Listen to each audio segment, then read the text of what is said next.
Texarkana Game Days broadcast of the APT and the WPT All-Pro Tour, the Texarkana Children's Charities Classic. You're looking at the first tee where our leaders, the men leading the tournament, are about to tee off here in about 5 or 6 minutes.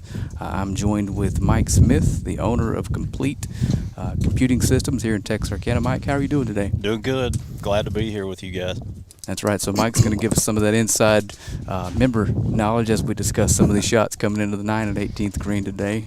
We're going to do the best we can to broadcast this as well as we can with the conditions today. It's hot. It's humid. And we got a long day ahead of us, Mike. We do. It ought to be fun, though. We got a lot of good golfers here. A lot of good scores so far. So it ought to be fun to be out here all day. Sure, and we'll catch our groove here shortly. Just keep in mind that a lot of these golfers are from all over the country. We're not familiar with them, so we'll do the best we can to get you their names and yardages if we can. And hopefully we got a good, fun day ahead of us, Mike. So I'm going to switch over to the 18th green. I'm sorry, this is 9 with an approach shot from one of the men on tour. Looks like that's going to be moving away from the hole.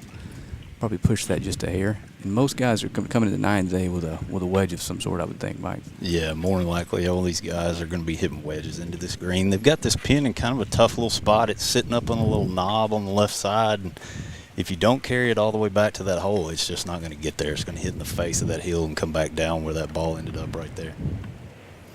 Not a bad shot here. So we're going to switch over to 18.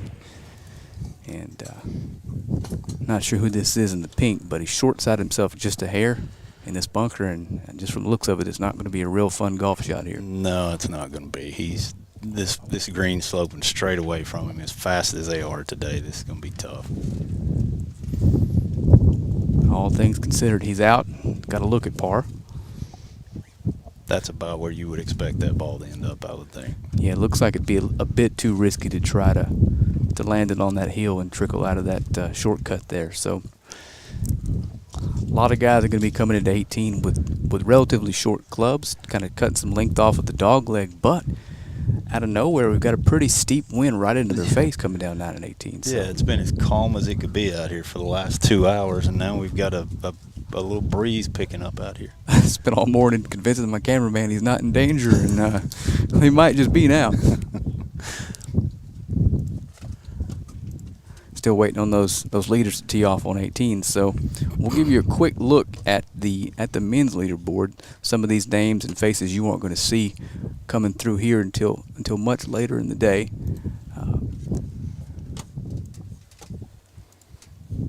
Jimmy Keener from San Antonio, Texas is coming into today with a 3-shot lead. He's going to be playing with Gregory Yates and Chris Corte. Gregory's from Mansfield, Texas, and Chris Corte's from Littleton, Colorado. I'm curious to see how this plays out today. The course may play a little tougher than we anticipated because of the wind that popped up. I would think that it's going to be a challenge today. We went over and measured green speeds before everybody got off, and they're running about 10.5 to an 11. So some of these downhill, down green putts can get away from you quick. So they're going to have to be a little cautious today. We're going to head back over to 18 and see if this fella can make this. Looks like it may be right to left or down a hill for par here. Yeah, looks like he's got about 20 feet left. Try to save this par and get this round over with.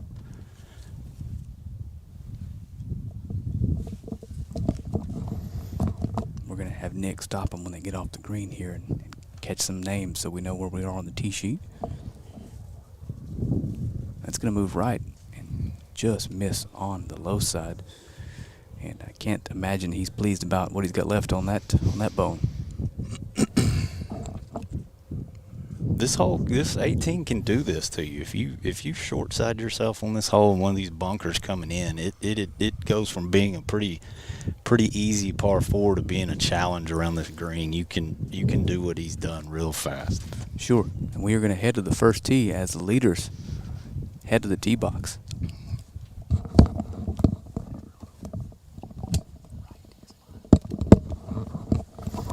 Who's this in the white shirt? So In the white shirt, let's see, I believe this is going to be Mr. Yates. Looks like he may have less than driver today, but with that wind at their back here, yeah, that's going to be a 3-wood off this tee. I believe that's going to be Jimmy Keener. I think that shirt looks white. I think it's actually green. Back to 18 for just a moment.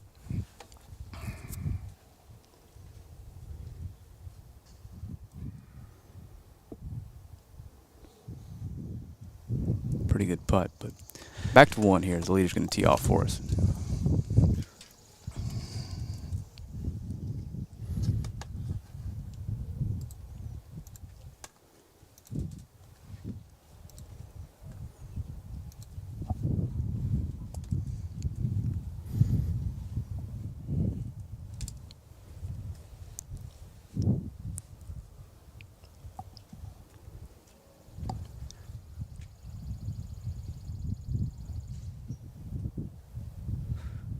No luck seeing where that thing's headed, but based on his reaction, doesn't hate it. But I can't imagine it split the fairway. Didn't hate it, but was keeping his eye on it. And this will be the last time we see these fellas till they head up the 9th fairway. We're going to try to catch them over on the 2nd green if we can. Yeah, this is going to be Greg Yates going now.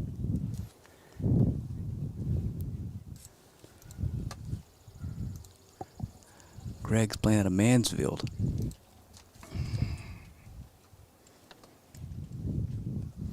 Got a couple top 5 in his careers here on the APT Tour. Also going with less than driver. A little head shake there at the end. You know, one's a tough hole to start on. Everybody comes to Texarkana Country Club and thinks 14 is the hard hole out here, and 1 is as challenging a starting hole as you'll find on any golf course. Your second shot into 1 is, if you're not playing from the center of fairway, it can be a real difficult shot depending on where that pin's located. And that green, if I recall, is fairly elevated and a bunker short right, so most people's misses are going to be in a really tough spot. Yep, that green, you don't want to be beyond that green. It falls off behind the green. Pins in the left front today, so you're probably going to see a lot of balls come up short on that hole. Yeah, fairway is important today on 1, so that's it for the leaders as they tee off. We go to 18 here as we're going to catch a name for you so we can find out where we are on the tee sheet and go from there. Yeah, I'm gonna say this gentleman right here that's caddying in this green bib, you're not going to see him caddying much longer. That's Thomas Curry. He's one of the better juniors in Texarkana. I just talked to his family. They're leaving here in about 7 days. They're headed to the U.S. Junior Am at Bandon Dunes. So, like I say, we won't see Thomas with that caddy bib on a whole lot. I've heard stories and I've seen it out here a time or two, and you're right. The kid can play some golf. He's a fantastic kid and a fantastic golfer. And after next year at Texas A, he's going to be headed to the University of Arkansas to play golf. Got an approach coming here into the 9th hole. Looks like we're going to be short and left. This breeze on 9, we may start seeing some balls come up short and left. This breeze is picked up, and I'm not sure you can feel it down there in the fairway. Flag's not moving one bit either.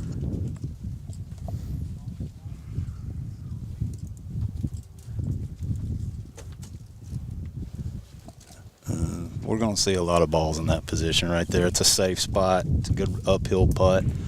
I don't think you're going to see many of them trying to carry it all the way back to that flag today.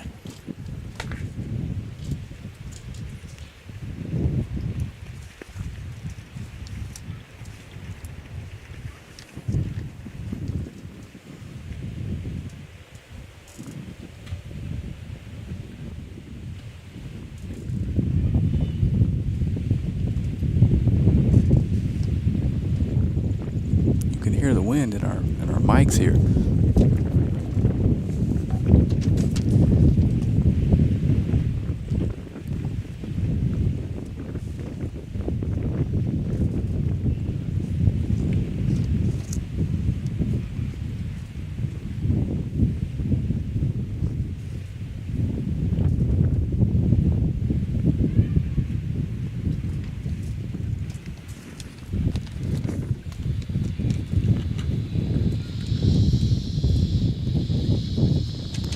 pretty solid shot there and back over to 18. So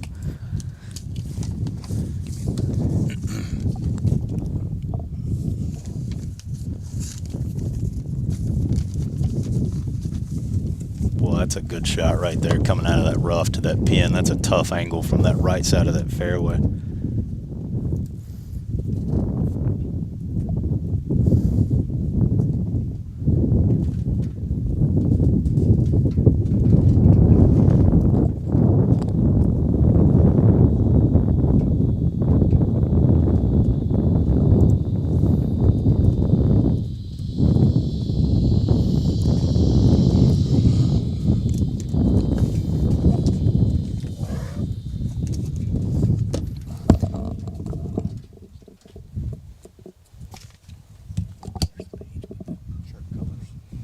Right here.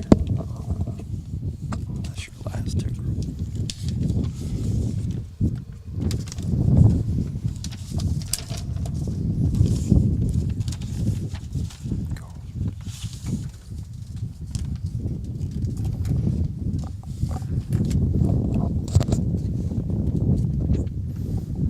all right, you're looking at the 18th green here at Texarkana Country Club.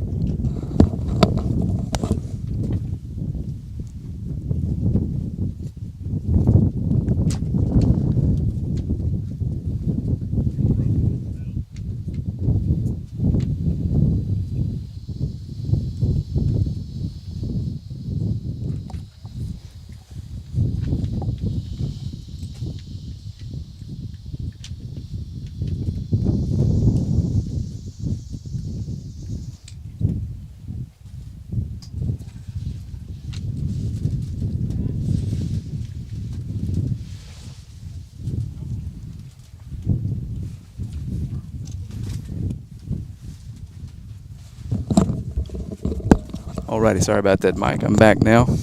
Had to talk to the tournament director. She's got us a tee sheet with every single player and every single group's outfit information. So Perfect. we'll be able to bring those names to you here shortly. Good deal.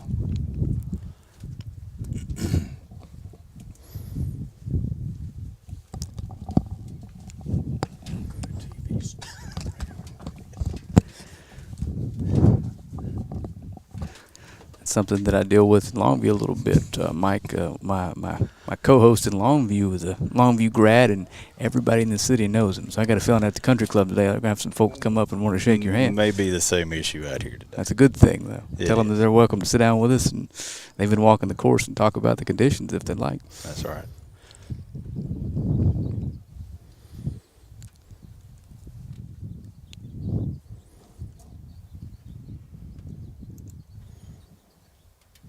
I thought this ball made it into the bunker, but it looks like it just hung up on the edge of the trap there. Should be a pretty routine shot for her.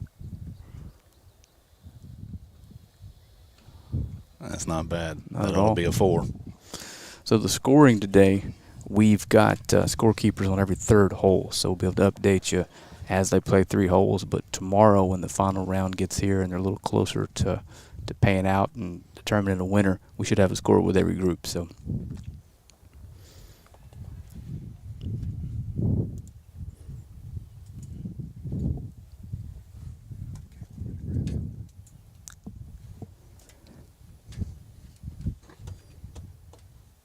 Kick back over to number 9 for a birdie attempt.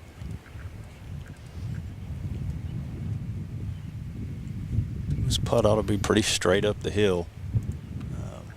That pin's kind of going to be sitting in a flat spot today. All she's got to do is really navigate the hill up to the pin.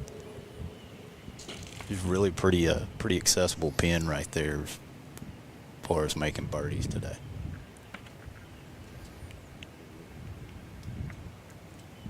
Like that putt got a little bit away from her. Yes, sir.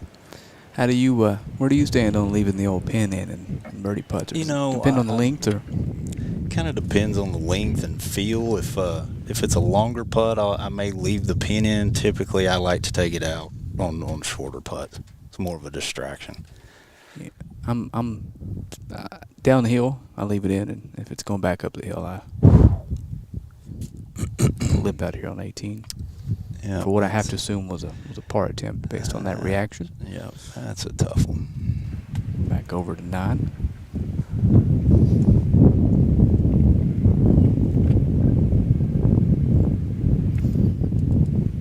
I suspect with that win, 9 is going to play a little bit tougher today. Play a little longer now. Just an update on the girls. It looks like Kennedy Pedigo came right out of the gate today, made birdie on the first hole, so she's increased her lead to 3 now. The 2 other girls playing with her are both going to be 3 behind her at this point, but came right out on 1 and made 3, so that's a strong start for her.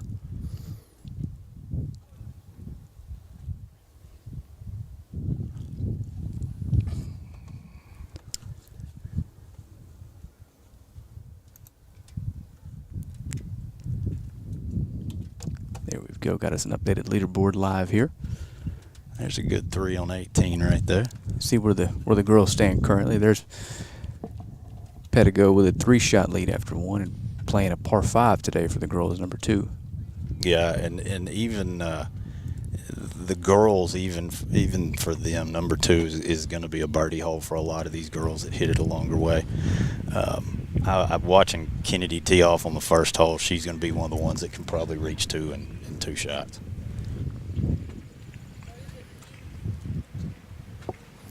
Looks like a par attempt here on 9.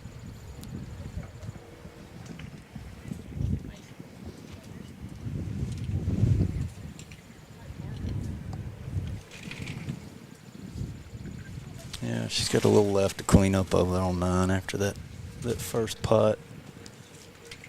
Looks like she's got about 3 or 4 feet coming back.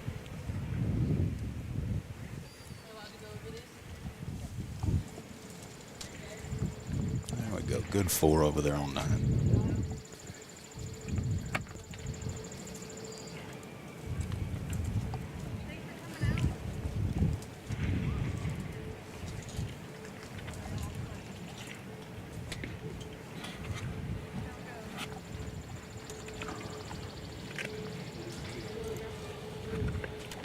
Pop up the men's leaderboard right quick. They're still finishing up there on 1, headed to 2.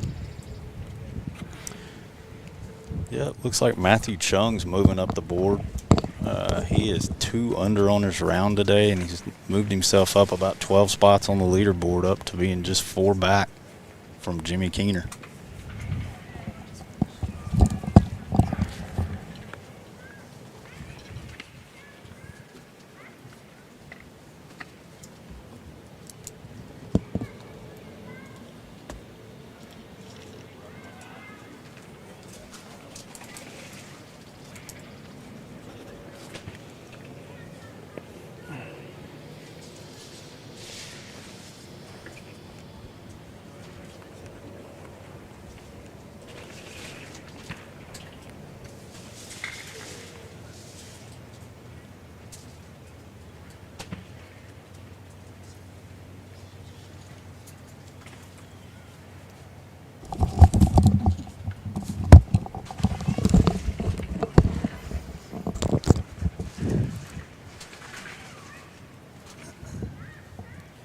Alrighty, getting a good look down the 9 fairway right now. I'll switch over to the 18 green for you.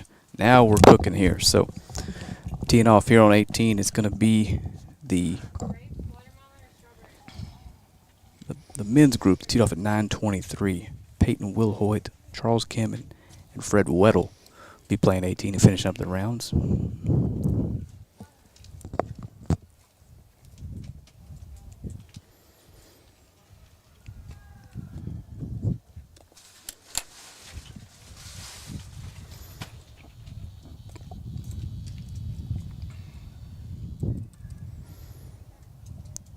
Fred is 1 over today.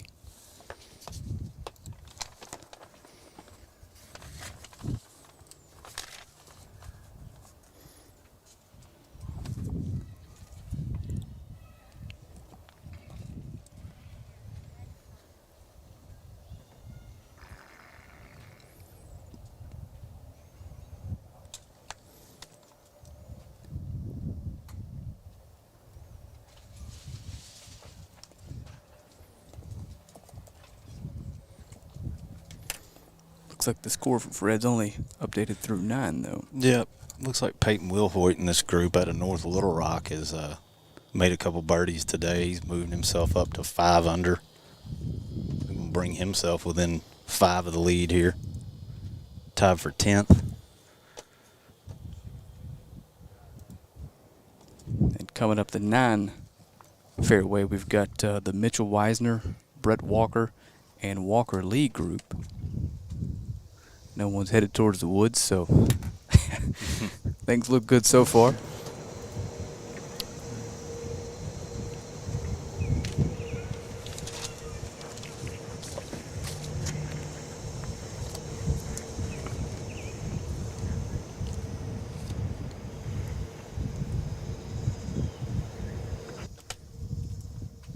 It's 18 you get to look at.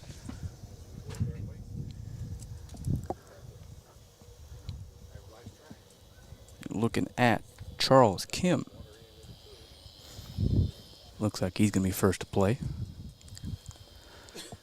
And it appears he may have taken less than driver off this tee. Yeah, I would think that he's probably going to have somewhere around 160 yards in that area right there. See if we can find out for sure here.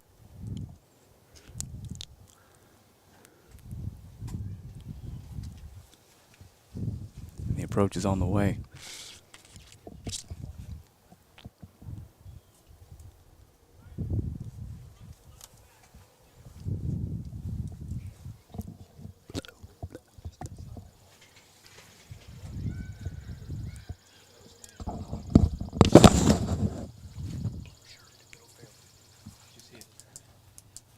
He's going to be disappointed with that one. That front right bunker's gotten 2 of them in the last 2 groups. Not the angle you want from the right side of this fairway coming into this pin.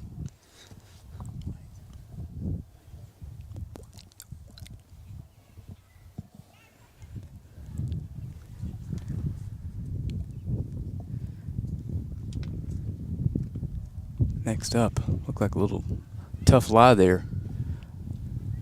Rolled it just short of the bunker.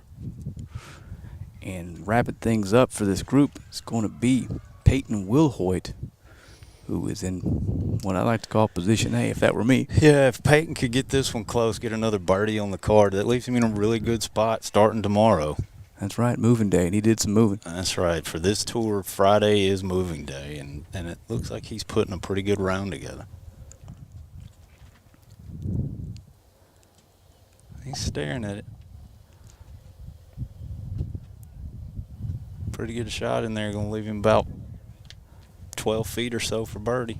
Not bad. Looks like that might be back up the hill a little bit.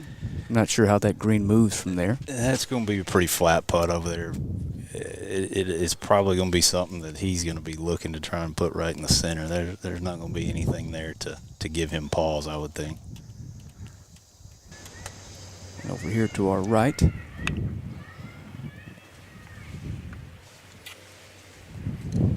that was Mitchell Meisner's approach. That's hole 9.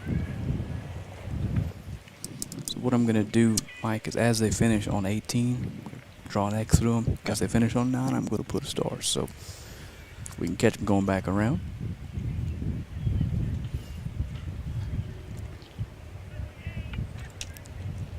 Mitchell Meisner's an even par for today, 5 under for the tournament. He's in good position too to make a move today. Looks like he's going to finish this side probably even par, and needs to make a few birdies on the back to put him in real good position for tomorrow.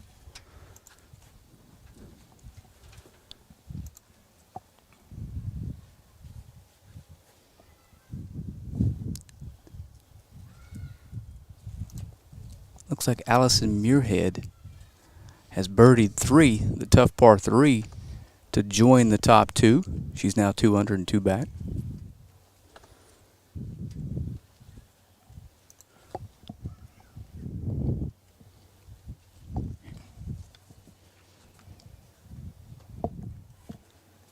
This is going to be Charles Kim. Yeah. From the bunker, discussing it with the caddy here. Yeah, I think I would guess that maybe this lie isn't ideal. Good chip shot right there.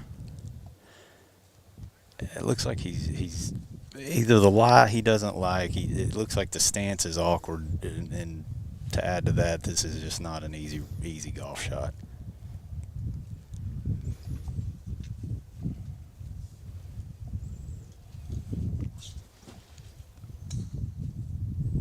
Didn't see any saying that is a really good golf shot from there. Yep, that's one of the closest ones we've seen coming out of that bunker so far.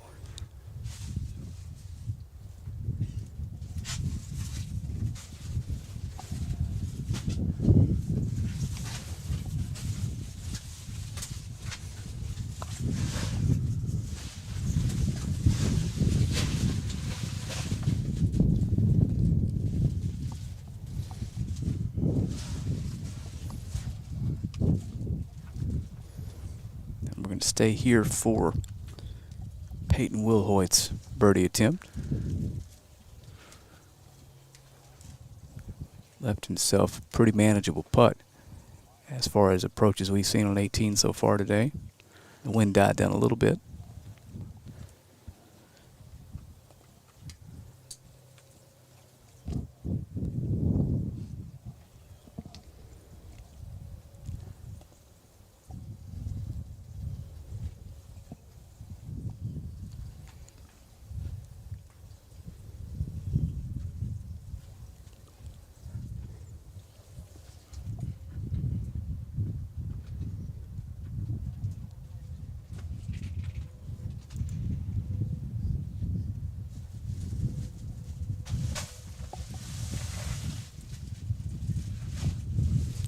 Looks like he just missed it on the low side there. Just got a little bit below the hole, but easy for. Back over to 9.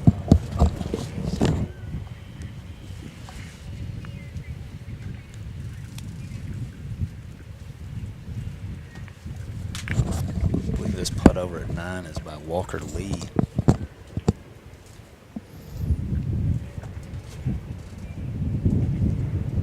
Ought to be able to clean that up for a 4.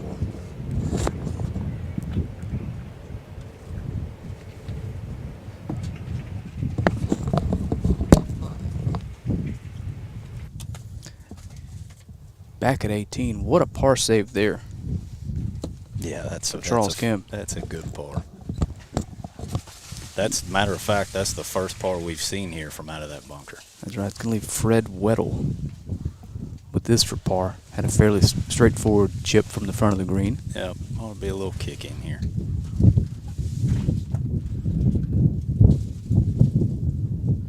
And he's good. So 3 4s for the 923 group. And here's that wind back just as I jinxed it back. We could use it. Good for us. That's right.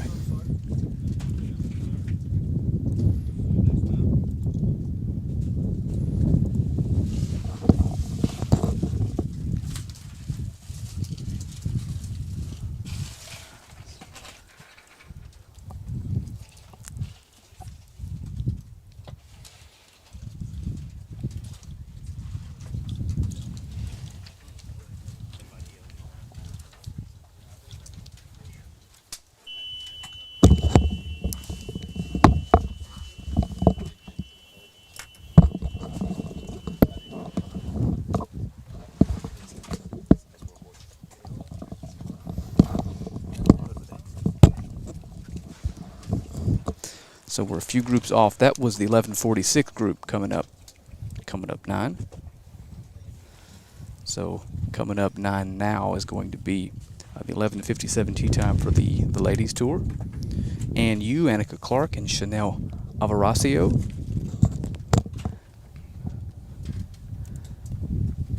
We're going to kick it over to 2 as the leaders are hitting their approach shot into the what's normally a par 5 for the members. Playing is a long par 4 here.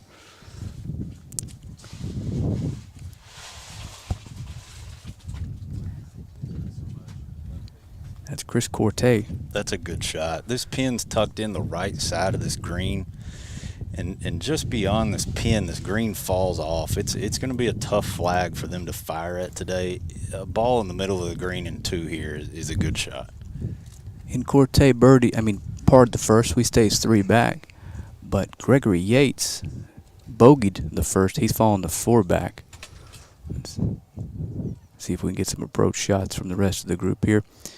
He's going to play for a pretty tough par 4 with the wind today. Yeah, this hole is going to play it.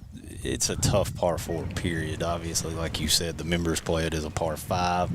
The guys are playing it as a par 4. And it's going to leave a lot of these fellows with anywhere from 170 to 190 into this hole. It's going to make for some tough 4s.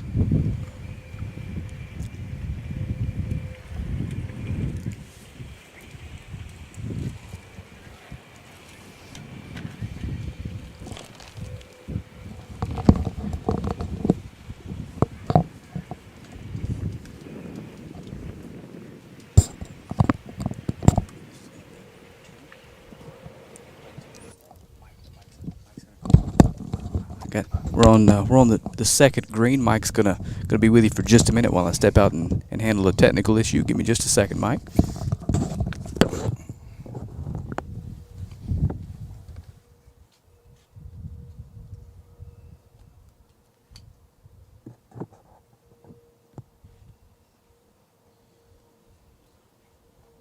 So looking back, did you cut it down? Because now I can't hear it.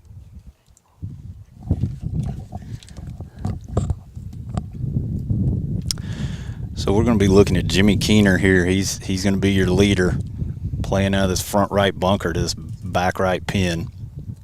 Shouldn't be too hard of a shot.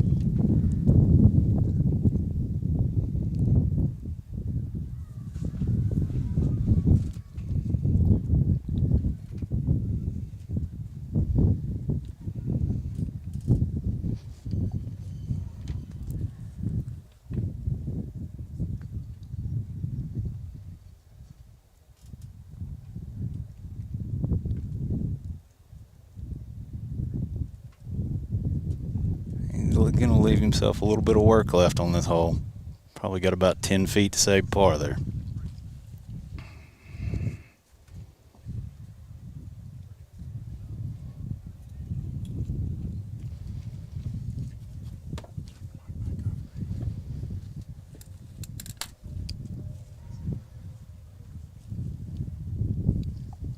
Alrighty, Mike.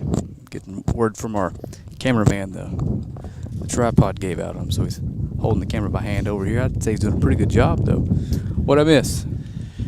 Oh, we missed a little bunker shot from Jimmy Keener. Left himself about 10 feet for par. I believe we're going to be looking at Chris Cordy here next to play.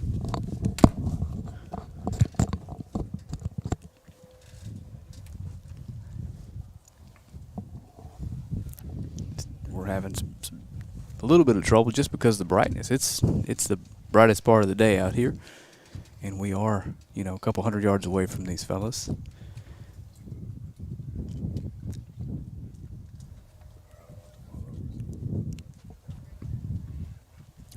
Imagine we're going to see a good bit of deliberate play today, especially out of this group and probably the one in front of it. These guys have gotten bunched up. It looks like we've got about 9 guys within 4 shots of the leader here.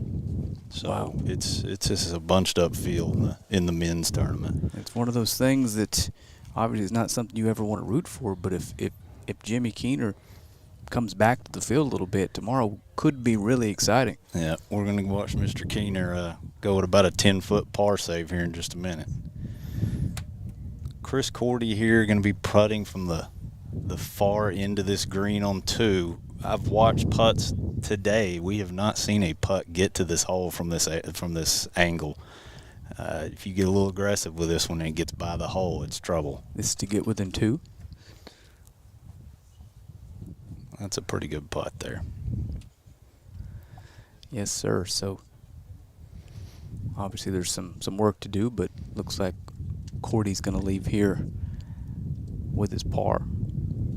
And you say we've got a fairly tough par putter, not necessarily tough, but one you don't want to be having too many of it around. As you can hear, the wind's back in full force.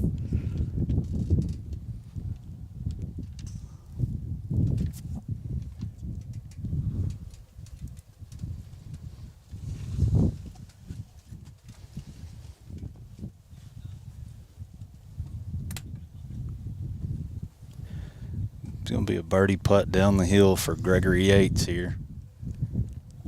Oh, just misses Boy, on the high he side. almost had that one. That's a good looking putt there. Gimme par. Yep, little kick in par there. And should leave us here watching Jimmy Keener try to clean up this 4 from about 10 feet.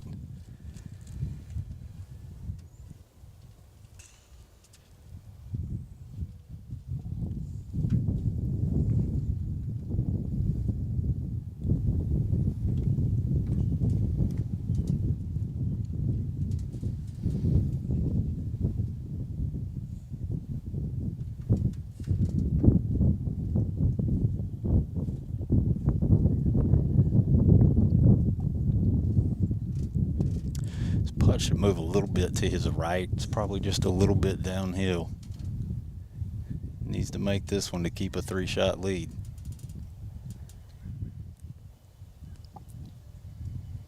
Going to back off of it again.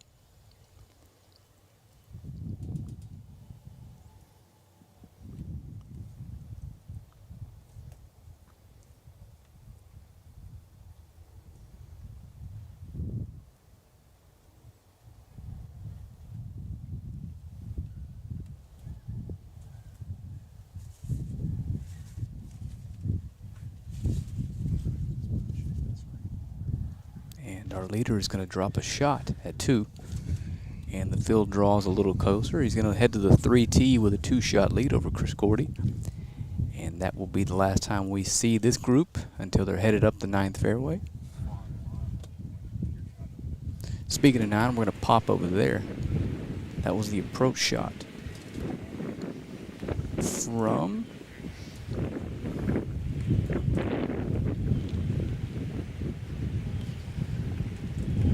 not sure, I'm going to be honest with you, but I do see the word hot pink, so I know who this is. This is Crystal, and I'm going to butcher this last name, but Q Hughes.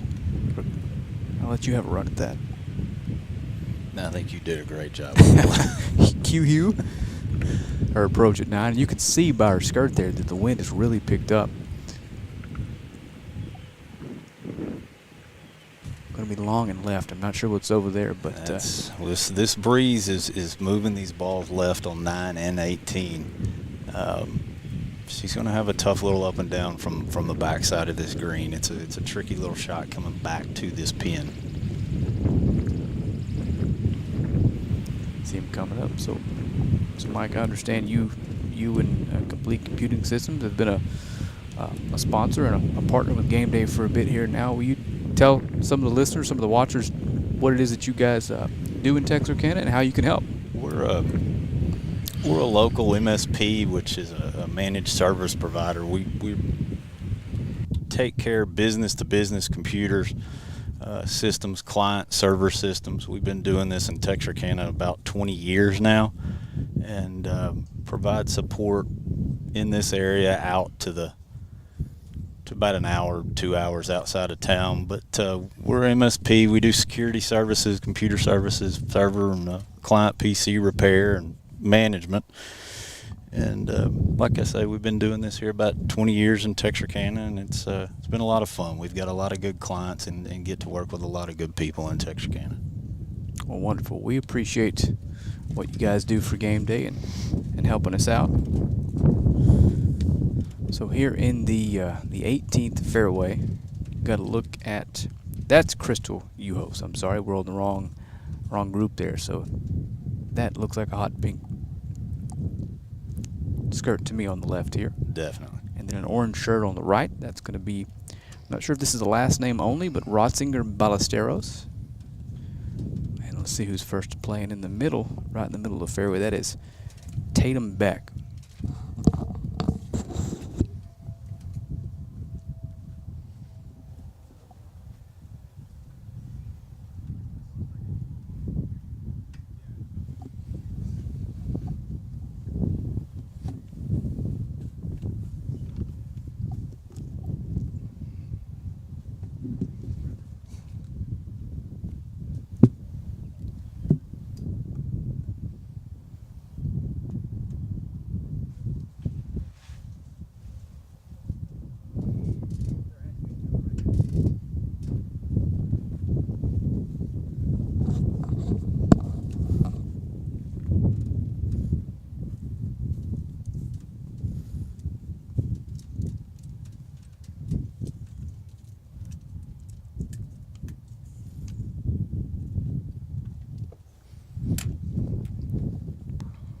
that happens while we wait here at 18. We're going to pop over to 9 and show you Annika Clark. Her chip, she missed the green just left and maybe short-sided herself just a hair.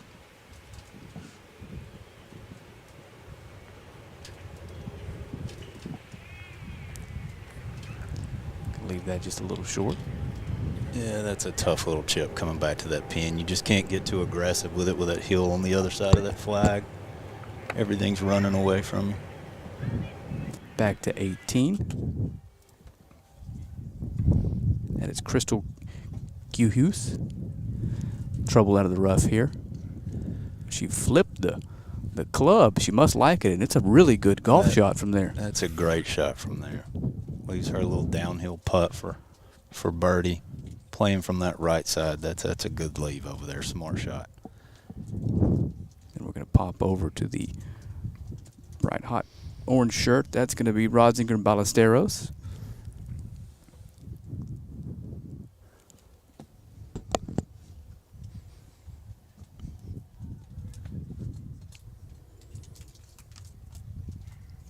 This left side's where you're going to want to be on 18 today.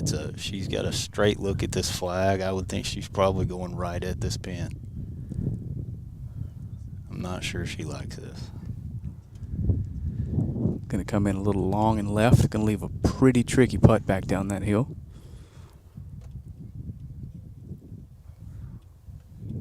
And then from the center of the fairway, we're going to have Tatum Beck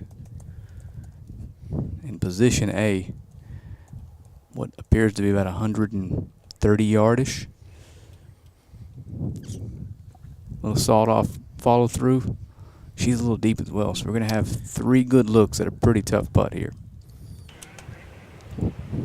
While they make their walk to the 18th green, we're going to pop over, check in on Annika Clark.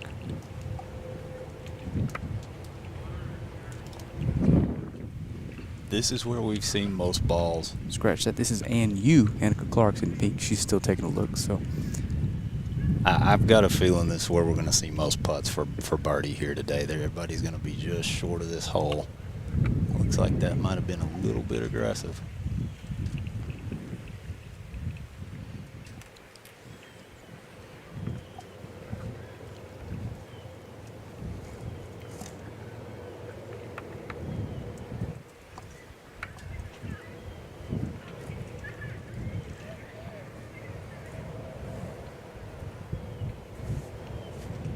now we're going to see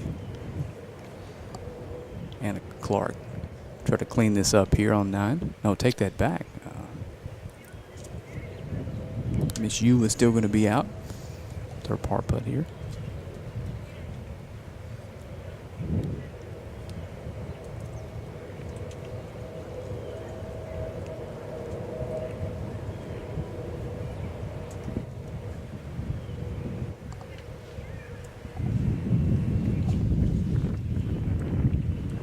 That's a good putt, yeah, yes, sir. Very good 4 there.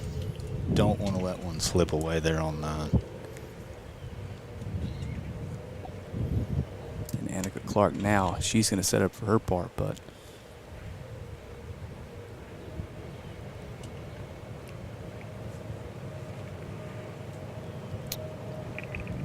While we were watching the girls, while we've been watching these girls, we've now got 9 guys at 6 under par, 3 shots back. Wow. And Matthew Chung he's got it 2 under today, and he's moved all the way up 14 spots into second place. Annika Clark's par putt misses on the low side, and she's going to take a minute to regroup before she comes back with a putt for 5. And we're going to head back over to 18, check on this group. Rodzinger, Ballesteros, Kuhos, and Beck, as they all line up for pretty similar birdie putts back down the hill. So I got to think the advantage is going to be on whoever is closest to this hole. I've seen a couple of these. Mm-hmm. Yeah. I assume you've had this putt a time or two. I have. This putt is. This little ridge wants to add a little pace to this putt, but the putt breaks back to the right just a little bit at the end. It's not a terribly difficult putt, but you do have to be careful with it and make sure it doesn't get away from you. It can get some speed and get by the hole if you're not careful.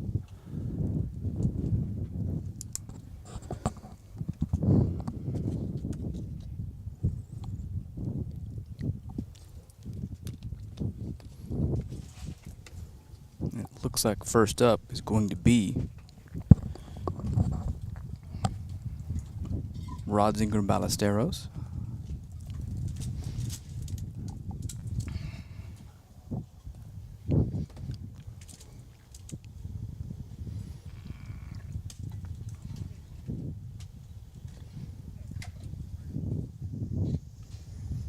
Looks like it's online. Go ball.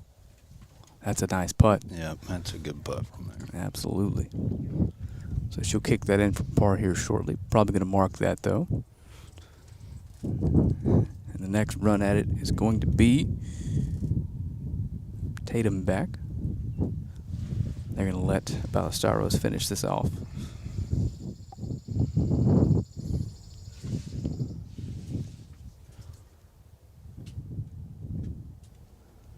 And she's in for 4. It's a good 4 from where she was over in the right rough. Or was that? Wait a second. Wrong golfer. She was going to be on the left side. Yeah. Other hot pink shirt. Yes, Skirt. sir. Anyway, back to Tatum Beck. She's going to have a similar attempt at birdie here. This one's a little bit more difficult coming over this slope. Looks like it never made its way back for her. Yeah, that it's hard to judge that ball coming down that slope right there that she just came off of. You don't want to let it get away from you, but at the same time you don't want to get too ginger with it and leave it a little bit short. And last up, this will be Crystal Q. I almost feel compelled to ask her when she finishes around that way I don't butcher this name tomorrow. Either way, Crystal's had a pretty good look at a couple of these. She should have a pretty good idea of what it's going to do here.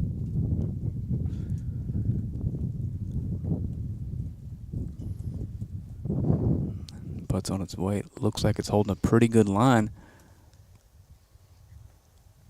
Not bad at all from there. Now, she'll clean that up, and she's going to finish her round for today at 1 under par, so good round for her.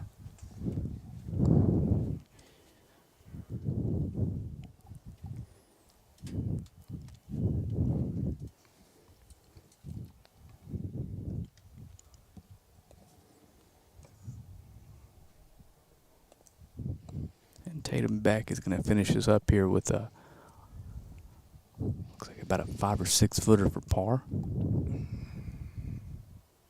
First putt didn't break as much for her as she anticipated. Should be pretty straight. And she'll tap that in for bogey, and we are going to head back over to 9. As we've got a group coming through here.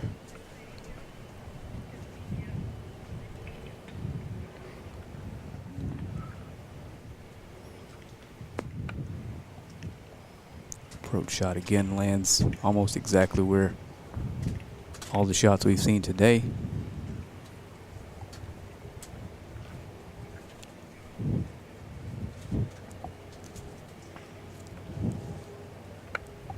Next up, we're going to have Andrew Presley.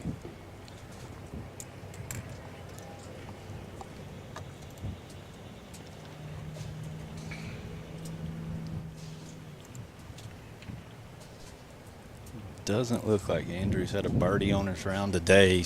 He's got about 100 yards to this flag. This will be a good one to go at and try to get one back here. Oh, Well, that's one of the better shots we've seen today.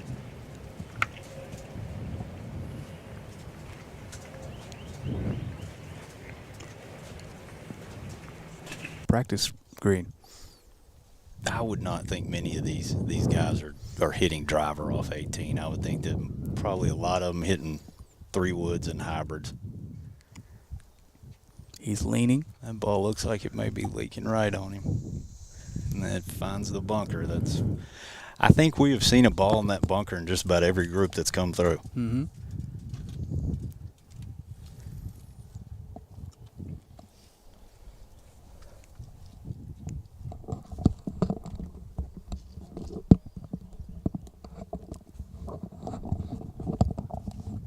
Only seen one ball on the green, so looks like we're gonna have a couple short game tests here on 18 in just a moment. We'll pop back over to 9, and we're gonna have 3 looks at birdie from the 12:08 tee time.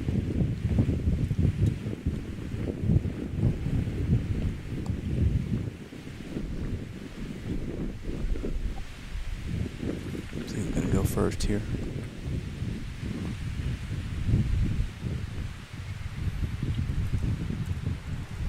Looks like it's going to be Blake Elliott.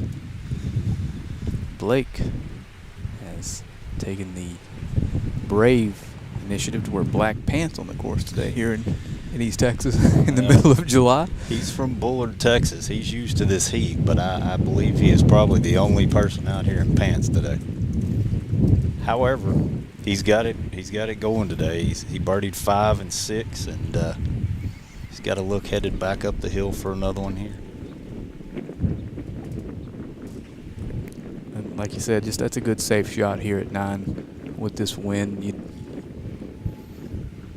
Where's the one spot on this green you don't want to miss? Anywhere you're dead? Not really anywhere I would say you're dead.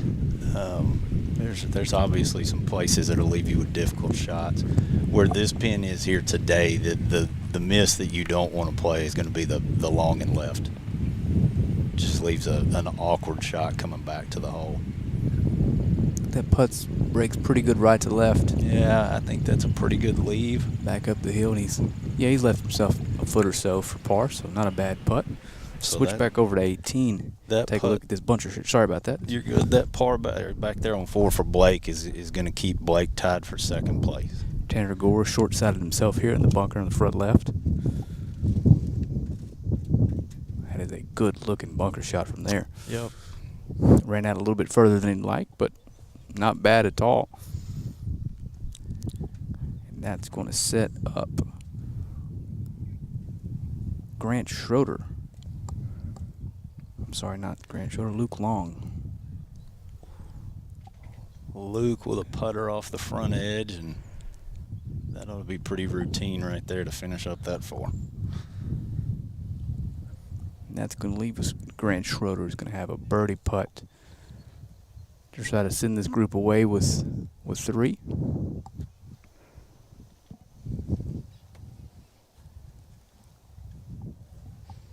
Update on 9 over there. Thomas Johnson, 2 putts for par.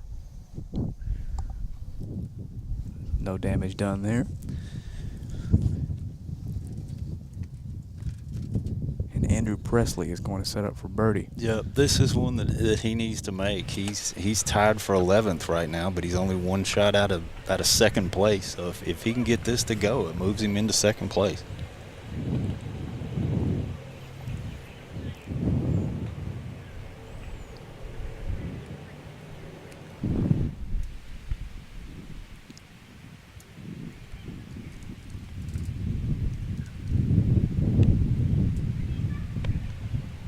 Just missed on the high side, and as that was happening, Grant Schroeder, a little long with his birdie putt on 18.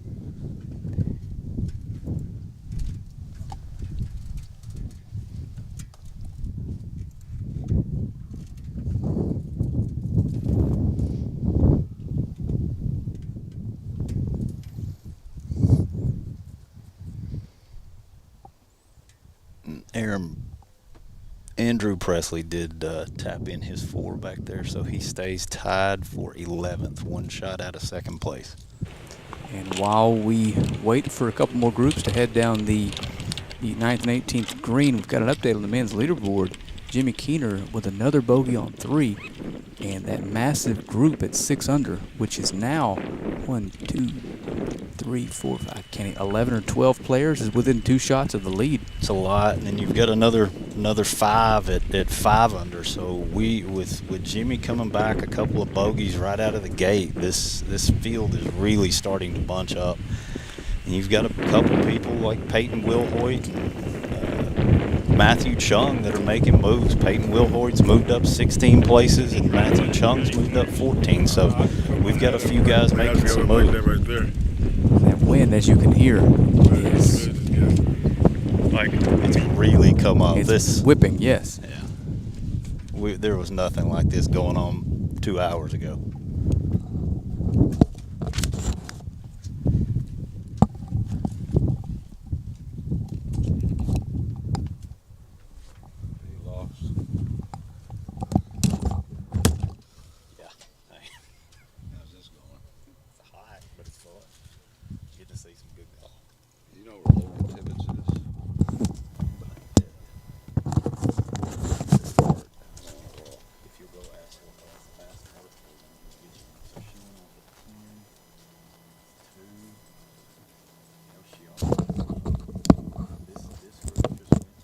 All righty, we're going to take a quick commercial break, and we'll be back with you here in just a couple minutes. She's staying with Casey. Yeah, she ought to be coming through.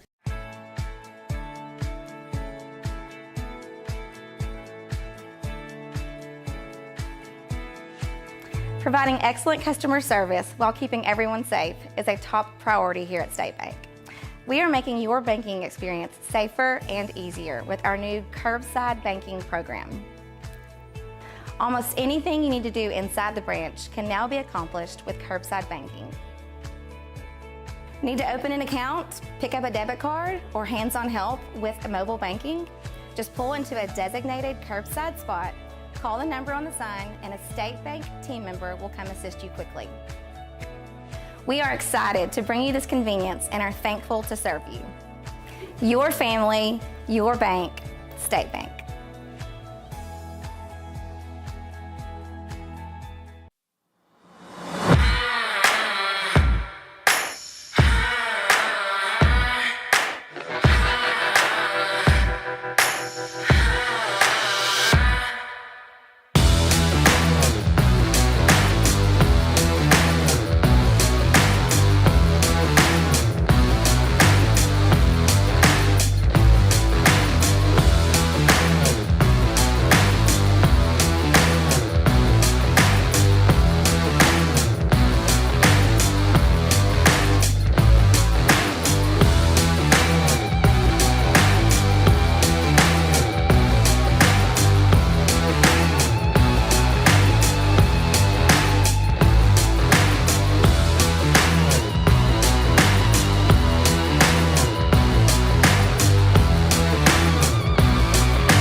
Alrighty, we are back with you here live on the 9th hole from the Texarkana Children's Charity Classic. Again, this is Frank Sides and Texarkana Game Day, and I'm joined by Mike Smith, owner of Complete Computing Systems here in Texarkana.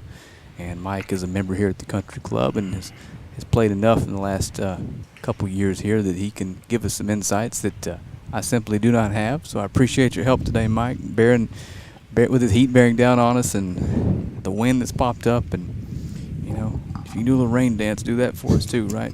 We could use it. So we got not enough to stop play, but we've got 2 guys in this group that are just a few shots back. Meisner and Walker both are going to be 3 shots back of Jimmy Keener.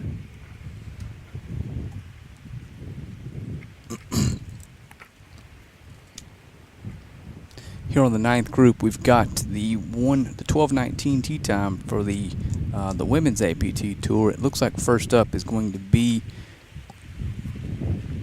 blue shorts. Looks like there's 2 people in the group wearing blue shorts, so I don't know just yet who this is. Approach shot is short and running up. Not a bad shot from there. And all well back, too. Here comes that wind again. have to think this wind that's picked up, that's moving to the players right to left on 9 and 18 is probably giving some of these second shots, giving them some pause going to this left pin with a left wind.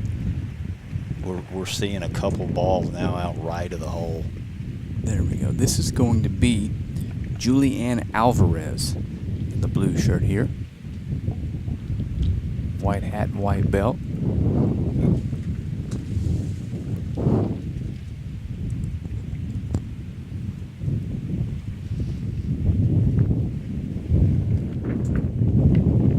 Julianne at this point is tied for 8th around. Just in a great position to try to go after this flag and try to make 3.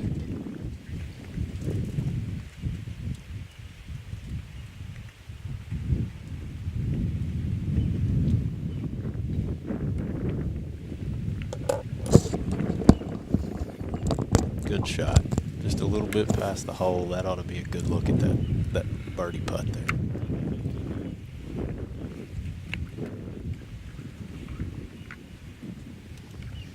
Pop back over to 18. This is the 9:56 tee time. Lauren Tibbetts, Pearl Wolf, Rojan Piensathis, and Joy Chow. And Pearl, I do apologize. There's almost no doubt in my mind I butchered your last name.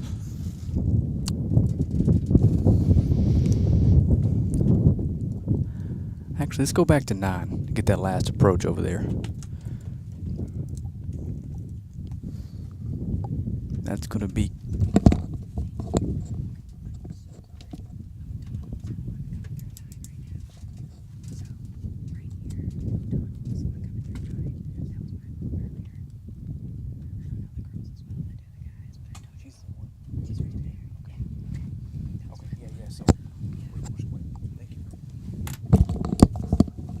Alrighty, back to 18. Looks like we're going to have a golfer in a little trouble right here.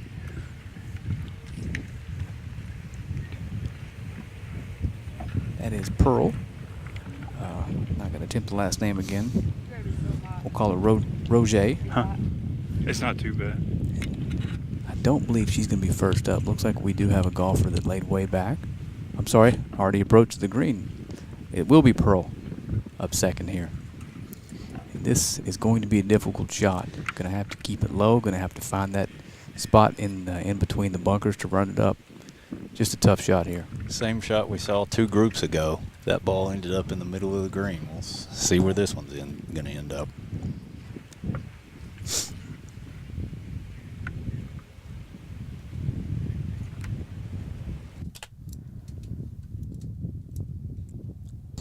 Looks like that's headed a bit right.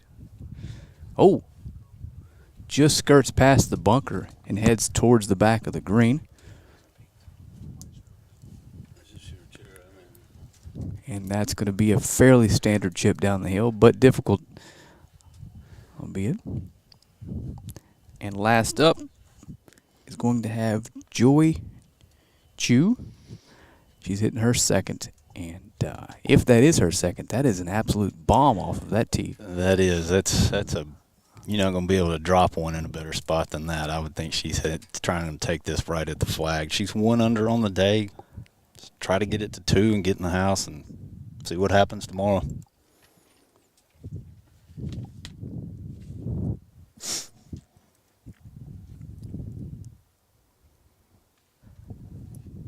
Checking the wind, and to all of our disbelief, it's gone. It's gone. Disbelief and displeasure. I can turn the crowd mic back on.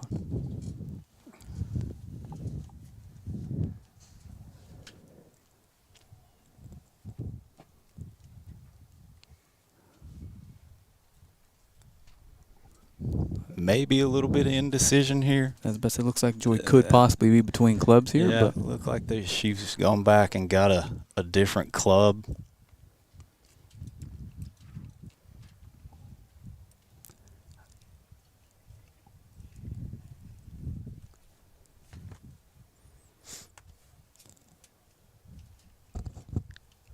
Gonna have right at about 100 yards to this flag.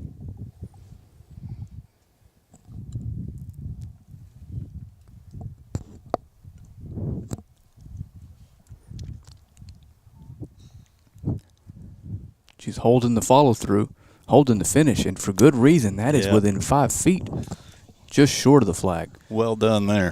Yes, sir. That's a heck of a golf shot. That's the closest one we've seen there today on 18. That's what you would expect from 100 yards from these pros. That's right back over to 9. Looks like we've got Amanda Kim. Not sure if this is a birdie putt or not, but I haven't seen this one made today. Everyone misses it on the low side, or has so far. That's pretty straight, and she Yep. misses left.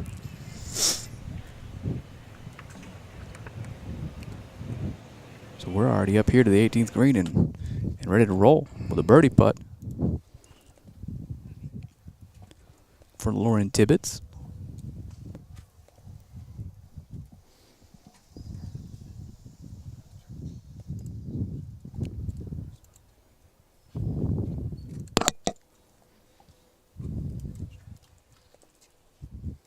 Lauren is a couple over today.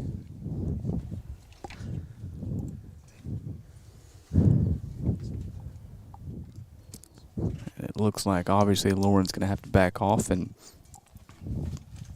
let Pearl Rojan Panansethis take her chip at this. I promise you, listening and watching, that's the last time I will attempt to pronounce that name. But like we said, it's a fairly standard chip, but because of the undulation of this green from back to front, it's going to be tough to That little ridge close there. is tough to navigate. And it looks like it's right in her line. all her body weight leaned on that front foot. Gonna have to slow down.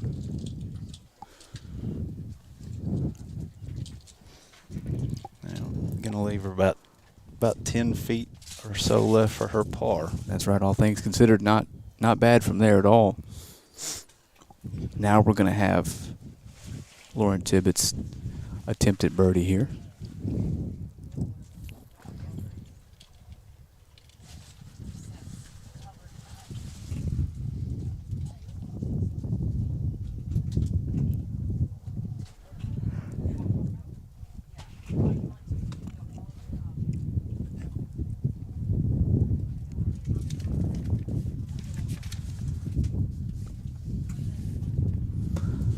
Update on the men's side. Jimmy Keener's righted the ship, par 4. If I recall, that's a fairly long dogleg left, par 4, correct? Yes, sir. Be nice if I could just casually par that without thinking much about it, but can't say I've ever done that. He's got a couple holes coming that he can get some shots back. 5's a fairly short par 4, and then a lot of it depends on that tee box on 6. So Tibbetts' attempt at birdie here is going to miss a bit short. That should be a little tap in par.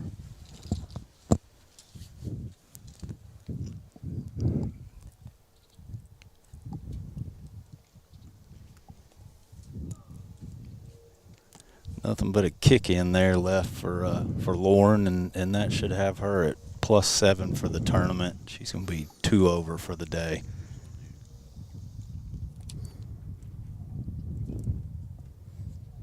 That's going to give us Joy Chow or Joy Chew's birdie putt here after a phenomenal shot from the middle of the fairway from position A. It was go time there. Looks like Joy's had a couple birdies in this round already today. If she could add another one here, that would be real helpful going into tomorrow.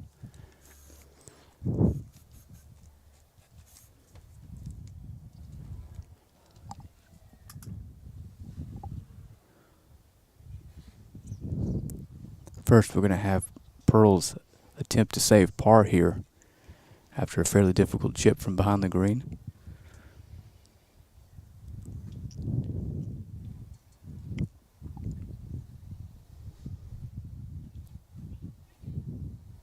Just a little long, aggressive there from Pearl. Looks like she's going to mark that and let Joy take a run at her short birdie attempt. Back up the hill.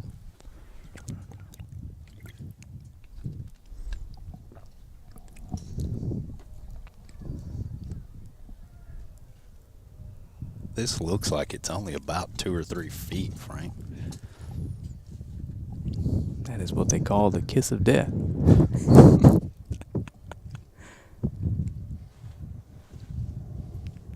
Nice birdie. Center cut it. That's a strong finish for Joy. That's going to leave her in a good spot going into tomorrow. The fist pump to her caddy tells me they really needed that, wanted that.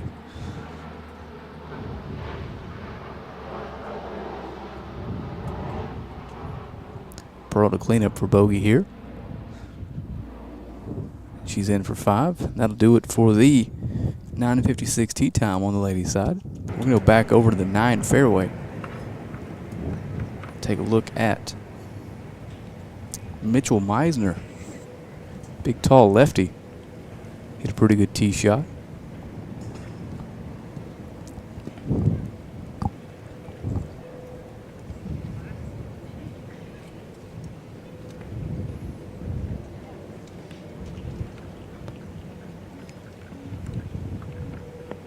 Right at it. Spinning back towards the hole. That's a pretty good golf shot there. Good shot there by Mitchell. Mitchell's only going to be it's about 3 off the lead right now. Even on his round. Needs to make a couple birdies. Yeah, and golf's a little more simple when you hit it far enough off the tee that you're bringing in 60-degree wedges into these greens. So Mitchell, you can just tell by looking at him, his length, his size, he can really hit it off the tee. So back to 18. This is David Laskin from the middle of the fairway. Looks to be about 150-ish, maybe 160 from home. He does not like that one. Have you seen what we've seen the last hour? Yeah, I don't know that he'd be as frustrated. But in his defense, got to go at it with no wind here. It's going to be a pretty tough putt. So playing really quickly.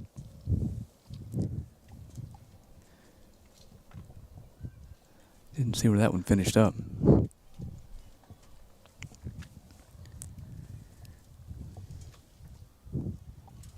Black shorts. Logan Lockwood here with a pretty good poke off the tee. Got himself a wedge bringing in into 18. Wind starting to pick up just a hair.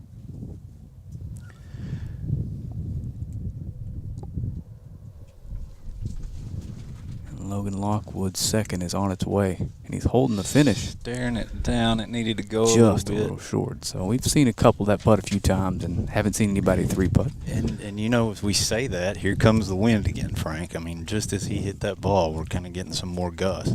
Almost no doubt that would have been an absolutely brilliant shot if that gust of wind didn't pop up on him.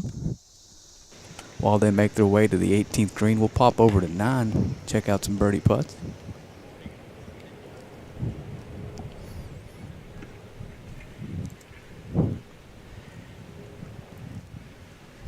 Checking on the leaderboard, still have that big crowd at 6. No one's moved. Jimmy Keener's holding steady at 8 under with a 2-shot lead. We've got 11 people now at 6 under par right now. So Jimmy's got a 2-shot lead, but he has got a lot of people right on his heels. Like we were saying a minute ago, he needs to take advantage of 5 and 7, make a couple more birdies, and try to extend that lead out because these guys are coming. We need to take advantage of this cloud that was sent to us from someone above for just a few minutes. The camera guys are probably pretty stoked about that. See if we can get a name here for the birdie attempt here at 9. That's going to be Mitchell Meisner. Well, there's 2 light blue shirts. This is Walker Lee. The birdie putt here at 9.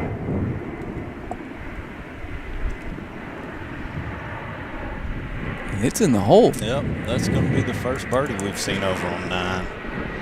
So that should move Walker to 5 under and put him just 3 shots off.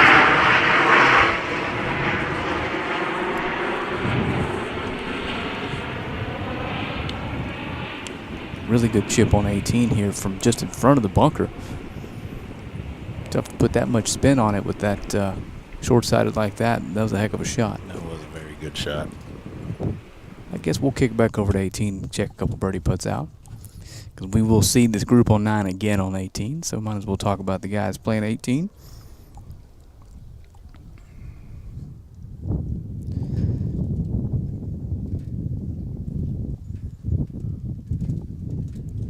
That was Chris Minton with that little pitch shot to a couple inches from the hole. And David Laskin is going to be up next. He's the guy that pulled his approach left. Wasn't all that pleased with it, but he's got a birdie putt down the hill. And Meisner on 9, 2 putts for par.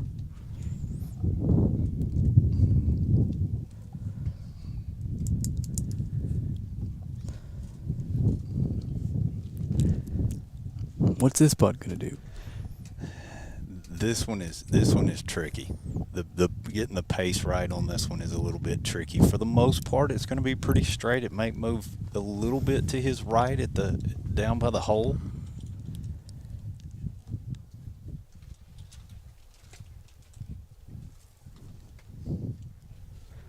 Just want to get the pace right on this one.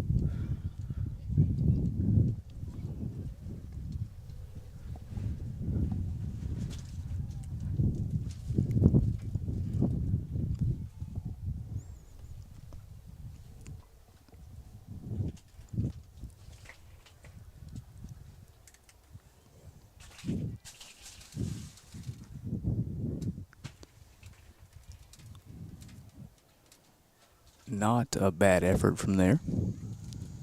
Pretty good run down that hill. That's the one that you just can't be too aggressive with. You can't be aggressive with that one. It'll get away from you, and that little kick in there is going to leave Logan at 2 under. Be 6 off the pace. Sorry, that was David Laskin. Excuse me, David Laskin. I believe Logan Lockwood is setting up here for his birdie from the front of the green. Had a wedge in after an excellent drive, and a gust of wind had him come up just a tad short. But this is a fairly, I don't want to say easy, but fairly easy 2 putt. He's going to be running at this one. In his position, trying to get one here. Just a tad long with his birdie putt, but he'll finish up here. Tap in 4. And that'll be it for his day. And that's going to leave Chris Minton a little bit of work left to do here for his par. Not much left here after that good shot, chip. Just a formality there. That's right. So the 10:07 group, Logan Lockwood, Chris Minton, and David Laskin, 4s all the way around. And we are going to head back to the 9th fairway. Look at somebody in all black here. This is Wen Young Kei. She'll be first to play.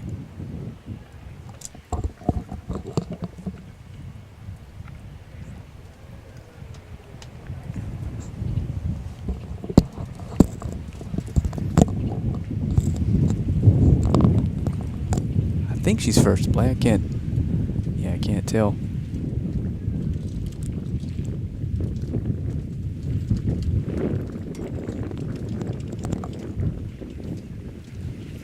Her and her caddy are discussing a couple things.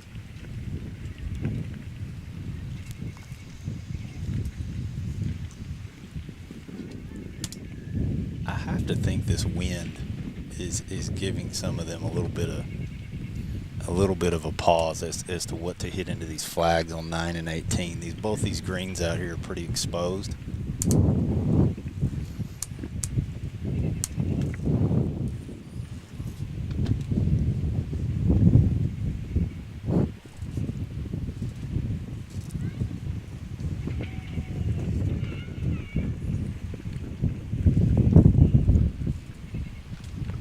Not a bad shot from there. Good shot there. Going to be about pin high, just a little bit right. That is going to bring up Miranda Wang. If you're going to wear pants, white's the color to go with today.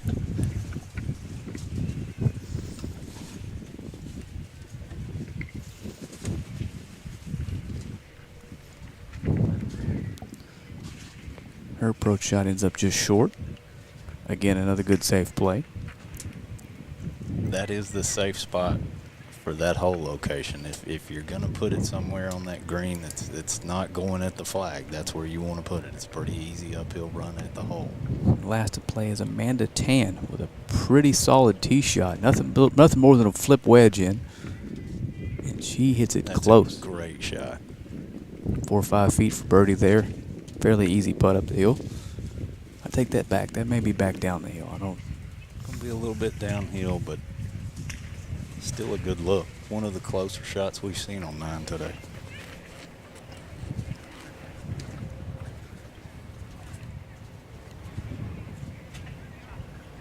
Don't have a group coming down the 18 fairway at the moment.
Sorry about that. We're back with you here, audio-wise.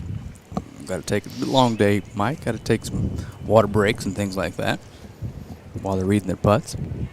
Well, while we were away, Mitchell Meisner has made another birdie and pulled within 1 of Jimmy Keener.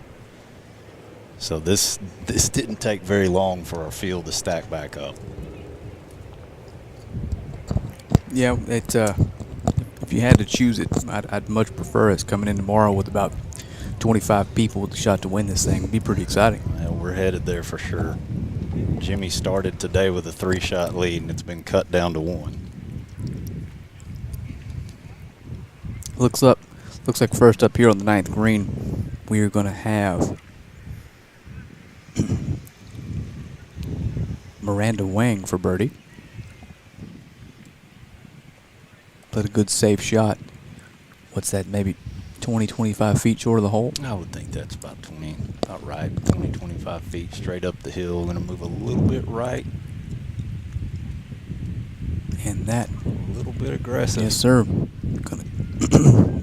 Not sure if it's a professional term, but where I'm from, got a little meat left on that one. That's right.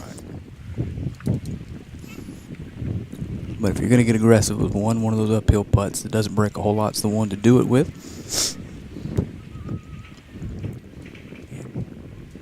Looks like she's going to mark that. And Win Young K is going to put the pin back in and have her run down the hill for birdie.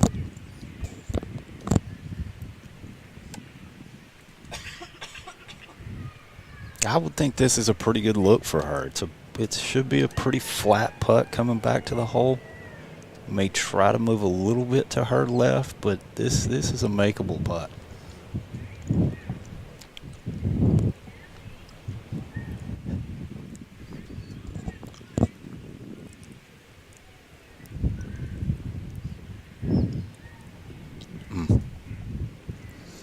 Just cozies it up there.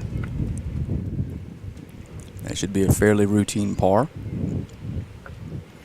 And that's going to leave us Amanda 10, who really stuffed one in there from close range. With from what I've seen, appears to be a fairly straightforward little 5-footer for birdie here. Amanda's 1 under on her round today, even for the tournament. I would think that this is one that she probably would love to have. There we And go. it's in there. Birdie. So that's going to get Amanda into red figures for the week.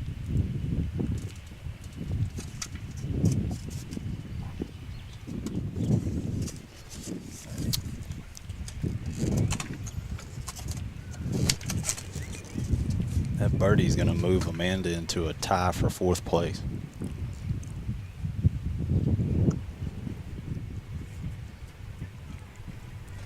Then Miranda Wang is going to try to clean up here for par after that fairly aggressive putt back up the hill.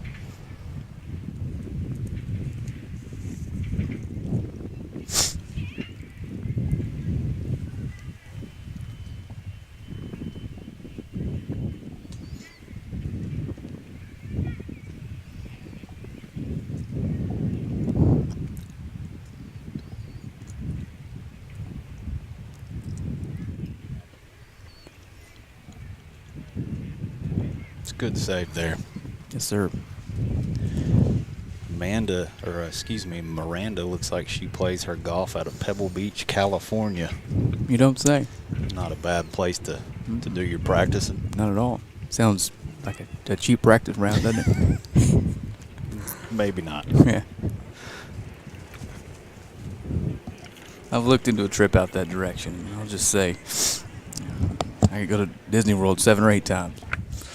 If you get the opportunity to go, don't miss it. I'll just say that. It's a beautiful place to visit. There's probably not a better walk in golf.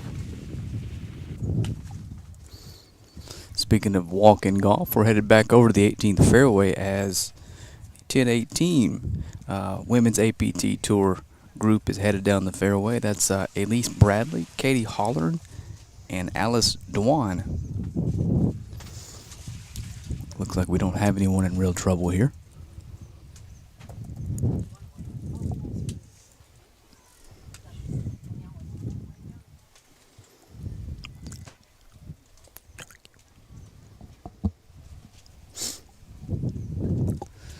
See if we can figure out who's first up.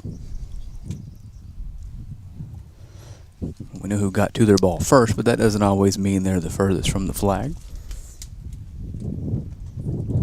Looks like all these balls are in the fairway. I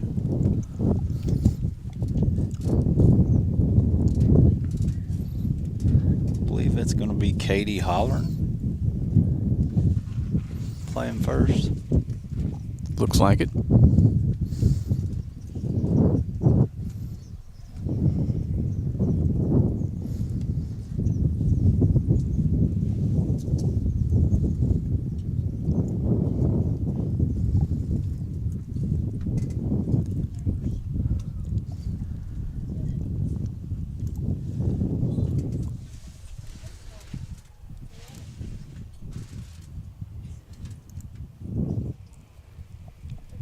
About 160 yards here coming in, Frank.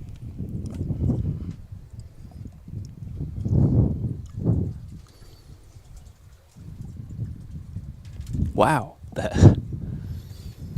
Firing at it. Best we've seen from that far today. Without question. Everything we've seen inside of 10-15 feet's all been with a little flip wedge down here at the bottom of the hill. So it's a really good golf shot from there.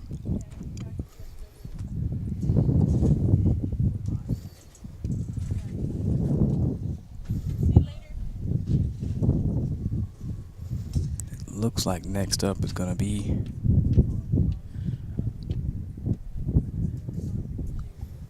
that's definitely an orange top. That's Elise Bradley.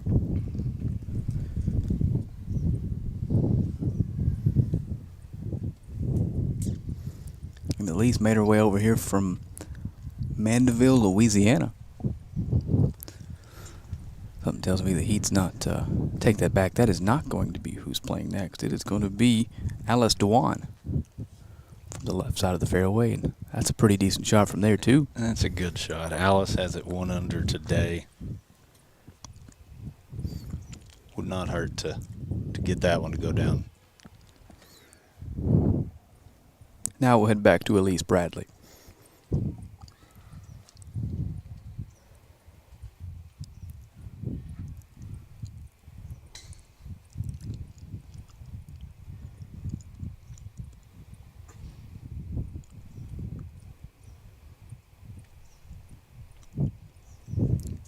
From position A here in the 18th fairway. Elise does not look to be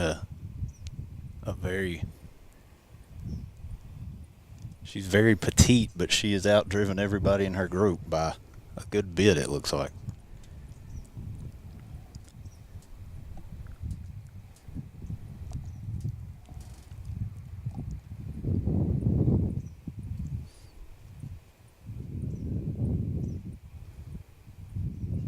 She doesn't love it. Looks like it's headed left.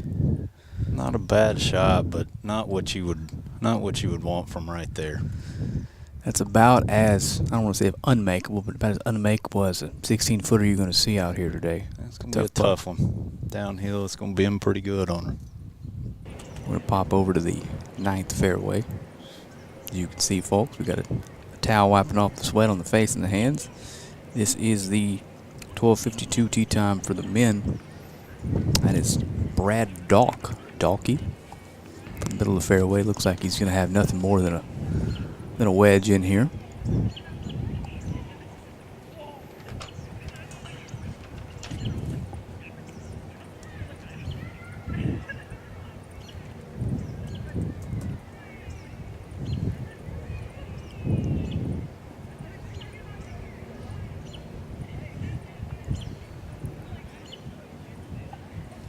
Sorry about that. We got a different golfer here. This is going to be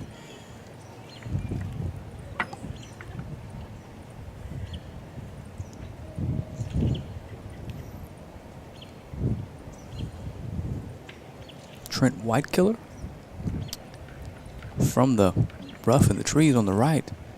Comes up a little short of the green, but not bad from there. Trent has played here numerous times. If I'm not mistaken, I think Trent has won this event. I believe a couple years back. He's a former Oklahoma State Cowboy, and if you know anything about college golf, Oklahoma State is Yes, sir. a really good golf program, so his pedigree is strong.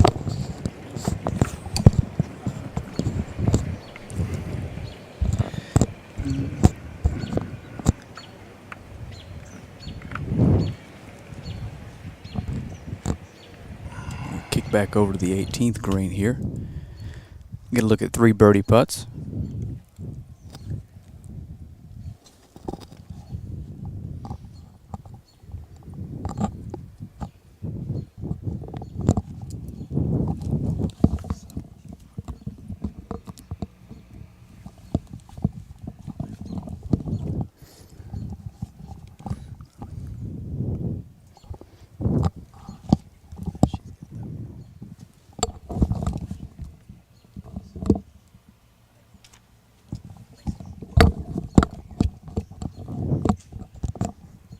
Let's see who's going to be first up here.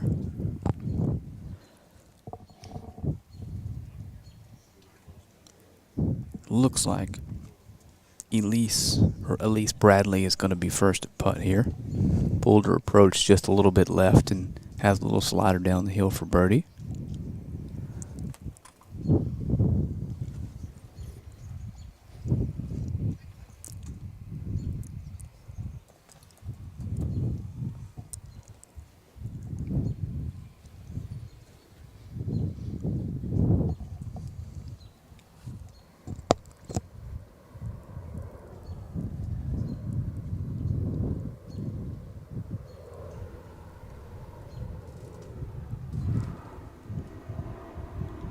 It's online. Ooh, what a putt. Nice birdie from Miss Bradley. That's a way to finish a round. That'll help going into tomorrow for sure. You're not really going to be expecting a birdie 18, so that's picking one up right there. And Alice Dwan put on a similar line here, just a few feet shorter. I guess a little less down the hill, but she's got an idea what this one's going to do.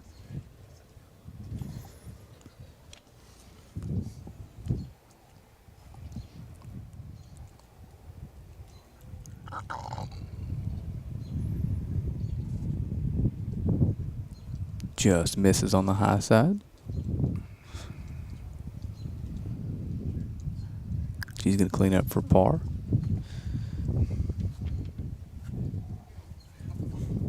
And that is going to bring up Katie Holler. I guess I missed her. Is that her birdie putt? Or was her approach? That is her birdie putt. Yep, she was the first one to play out of the fairway.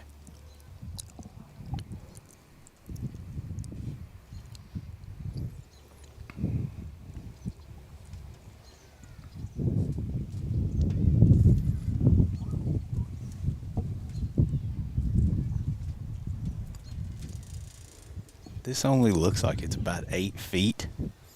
I would think after a shot that close from 160 yards, she needs to make this one.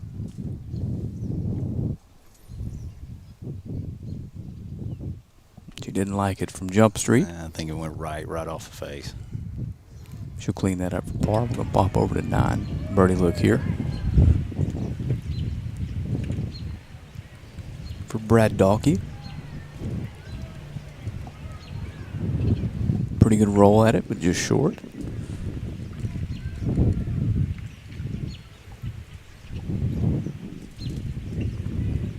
It's going to bring up Trent Whitekiller, I believe.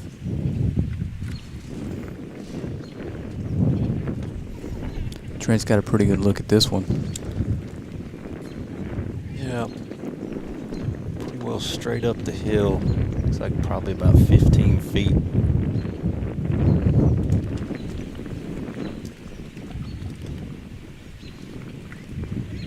Another good roll. Left himself just a couple inches to clean up there. And to finish us off, that's going to be Brandon Smith.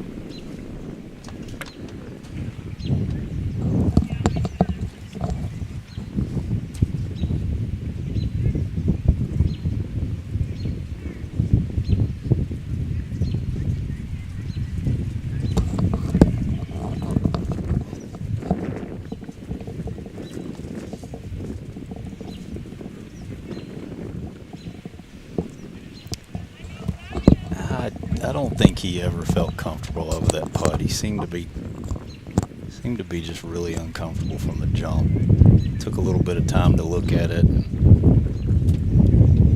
clean this up for a bogey.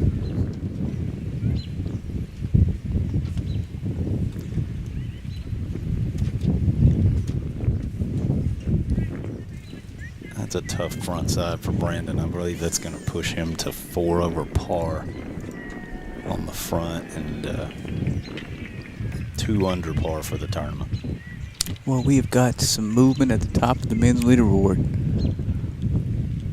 Jimmy Keener has dropped another stroke. We now have 3 tied for the lead at 7 under, and the big crowd behind at 6.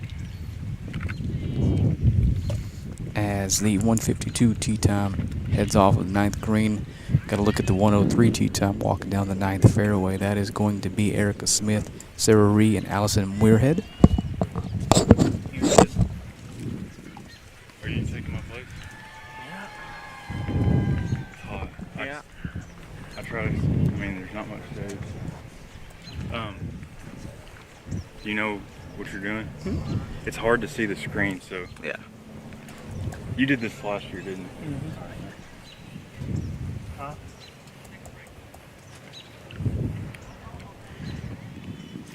Whoa, Jason, get the. You need it? Yeah, just in case. Last few hours. Huh? Have you been sweating a lot? No. It should be good. Oh, okay, then yeah, we're good. Few hours. Okay, I'll bring it. you're good.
Alrighty, we're back with you here on the 9th fairway.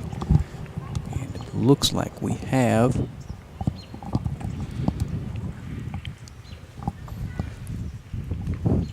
Sarah Ree getting ready here to play from the middle of the fairway.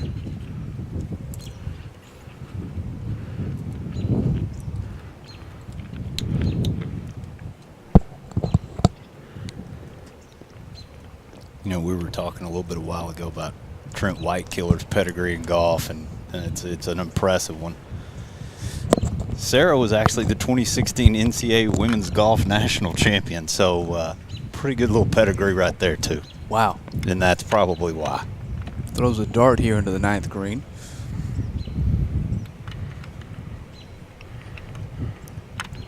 Kick it back over to the 18th green.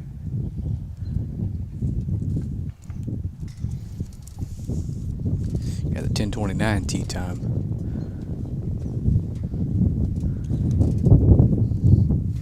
And up to play next is going to be Zach James, I'm sorry.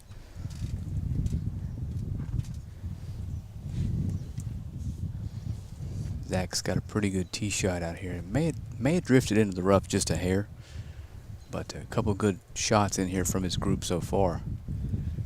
And he's holding the finish. He likes it a little bit. Not asking it to do too much, and why would he? 10 feet left. Good shot by Zach. That's right, back out to the fairway here at 9. That's Allison Muirhead, Muirhead. Holds her finish, and for good reason. That one's in there to about 8 feet. So this group on 9 are pacing the golf course. 3 excellent golf shots, birdie attempts.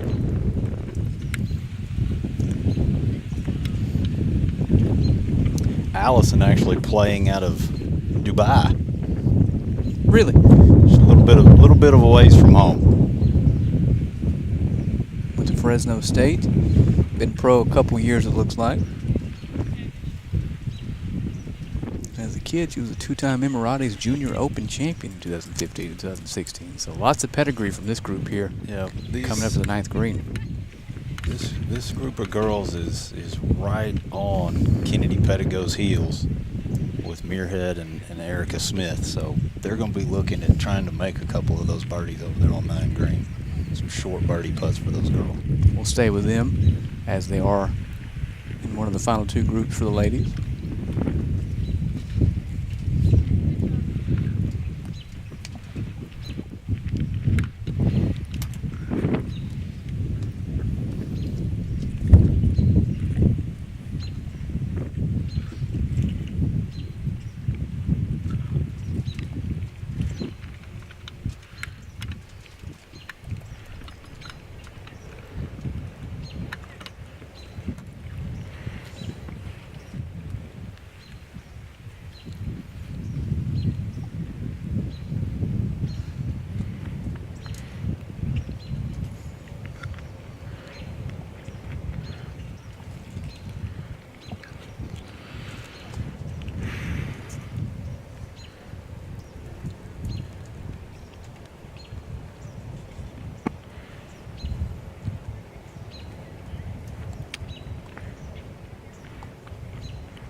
looks like first up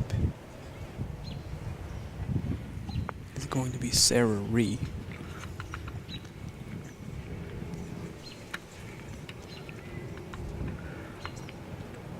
Similar putt we saw a couple of groups ago.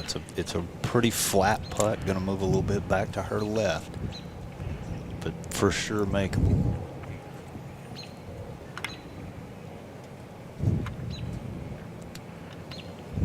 Just burns the edge on the left. Fairly routine tap in for par from Miss Reed. Yep, that will keep Sarah at even par for the tournament. She's got some holes coming on the backside. She can make up some ground.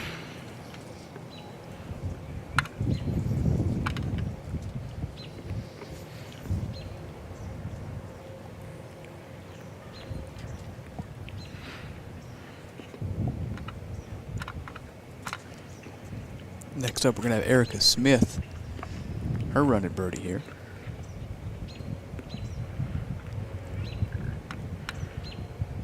Yep, Erica 1 under par for the tournament. Ooh. And just moved to 2 under par for the tournament. Very nice putt. So that's going to put Erica in second place by herself, chasing Kennedy Pettigo.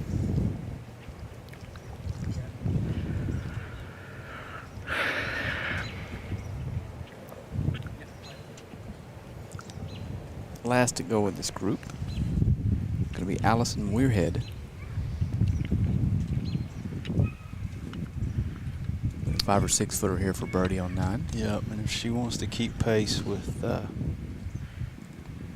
Drano. there we go. Now we've got 2 of them at 2 under.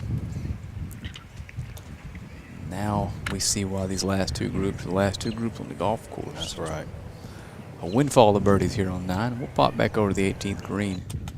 Give you a look at a birdie putt here. This is going to be Grady Brame Jr.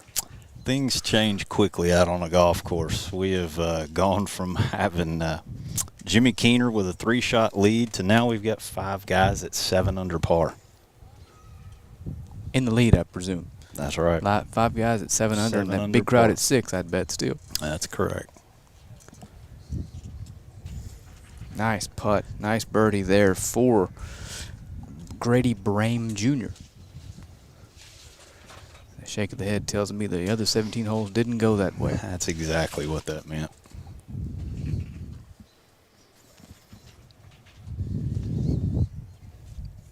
This is Zach James.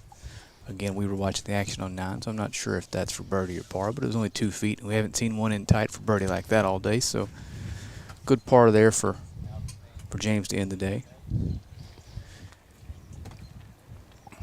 And we'll get an update on the women's scoring once that group answers to the scorekeeper here on the 10th tee box, and we'll get an updated leaderboard on the screen for you. Speaking of the 10th tee box, you got a good look at the WAPT 10 over there. And again, we appreciate you tuning in to the Texarkana Children's Charities Classic. Appreciate Complete Computing Solutions. I've been saying systems. I apologize for that. Got that up fixed now. We appreciate all the Texarkana Emergency Center, State Bank, all of our presenting sponsors. What you guys do for us. You know, go ahead. I'm sorry. We've actually got 4. We're going to have 4 girls at 2 under par now. Amanda Tan and Carla Gorley have both made birdies and moved themselves to -2. So Erica and Allison Muirhead are going to join them at -2. So Kennedy Pettigo still with a 3-shot lead, but she's got 4 right behind her. And there's some holes on this back 9 that will trip you up. You know, this back 9 to me is it's just one of those back 9s that you can make up some ground, and if you're not careful, you can lose some ground quickly. You've got 10, a short par 3, 12 is a reachable par 5 for a lot of these players. And then after you walk off 12, you go play 13 and 14, which are 2 of the hardest holes on the golf course. So if you can manage to survive 13 and 14 and get to 15, you can make up some more ground on 15, 16, and 17. So there's going to be a lot of movement on this backside as we go through the afternoon.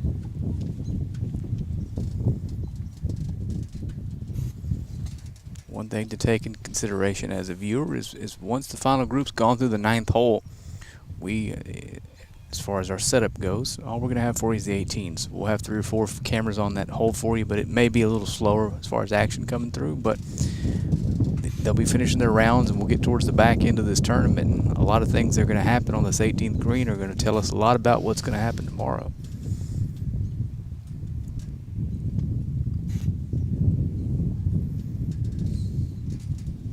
Then I'm going to hop in a golf cart, type in whatever number you text me, and go play Texarkana Country Club this evening. I'm just kidding. I'm going to take a good ice bath. I was going to say, with this heat, I don't know that any of us will be spending much more time outdoors today.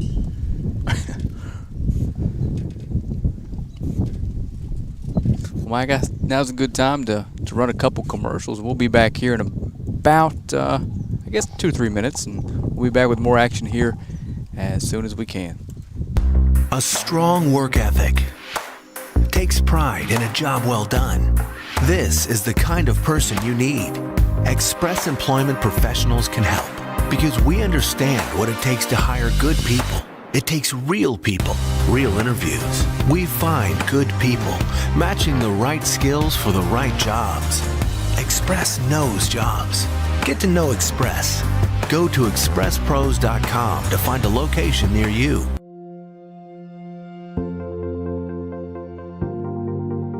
We are excited to announce here at Texarkana Emergency Center and Hospital that we have expanded our capabilities to better serve our community. As a hospital, we have the capability for inpatient services.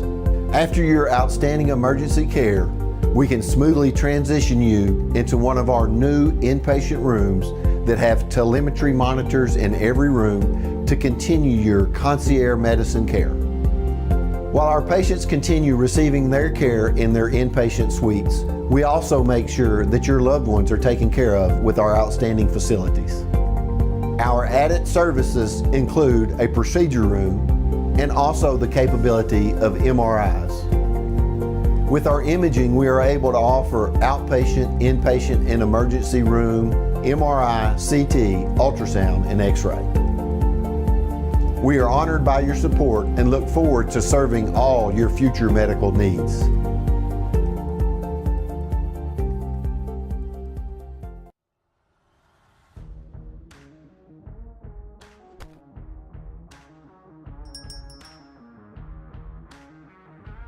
Commercial services, electrical panel installation, circuit breaker installation, led by Master Technician Jay Strickland,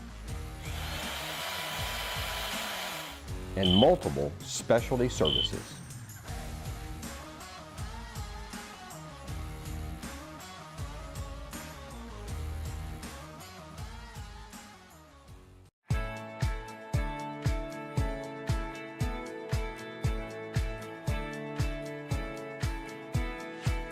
Providing excellent customer service while keeping everyone safe is a top priority here at State Bank. We are making your banking experience safer and easier with our new curbside banking program. Almost anything you need to do inside the branch can now be accomplished with curbside banking. Need to open an account, pick up a debit card, or hands-on help with mobile banking? Just pull into a designated curbside spot, call the number on the sign, and a State Bank team member will come assist you quickly. We are excited to bring you this convenience and are thankful to serve you. Your family, your bank, State Bank.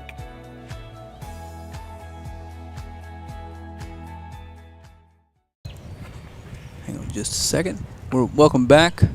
Again, you're watching the Texarkana Children's Charity Classic, and it looks like we've got an update for the leaderboard here for you. We do. Kyle Wilshire has moved into the lead. Kyle's played college golf at Central Florida. There's been a lot of good golfers come out of Central Florida, and he appears to be another one.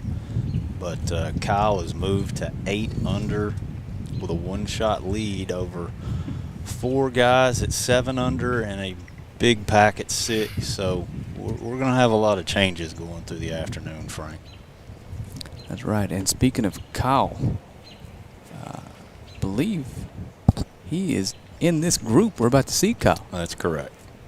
So first guy up here, it looks like we're going to have somebody here in the right rough with an air tee shot.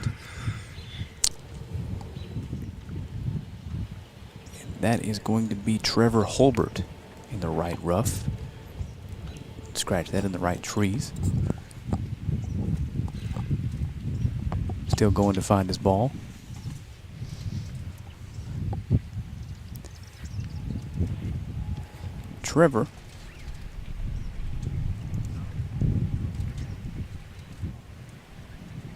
Trevor's not, his day hasn't gone as I assume he anticipated. He's at 2 under for the tournament and +4 for the day, headed into the 9th here. Yeah, it doesn't look like they, I'm not sure they've got an eye on this golf ball just yet. We got the whole group going to go after it, see if they can find it.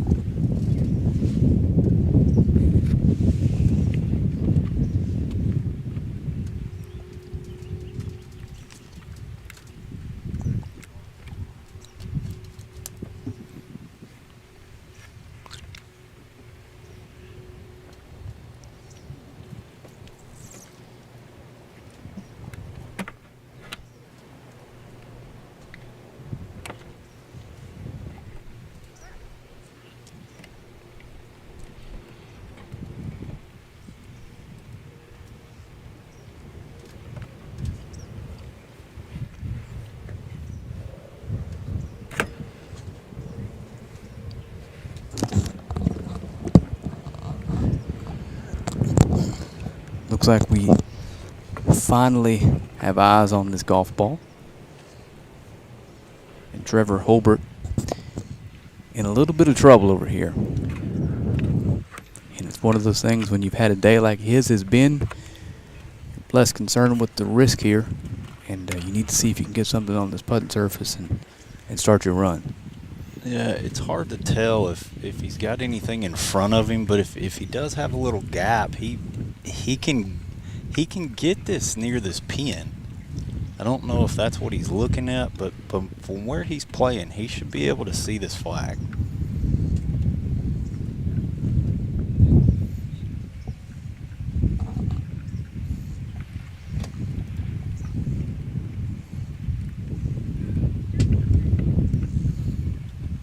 Cameraman's trying to find him in the trees.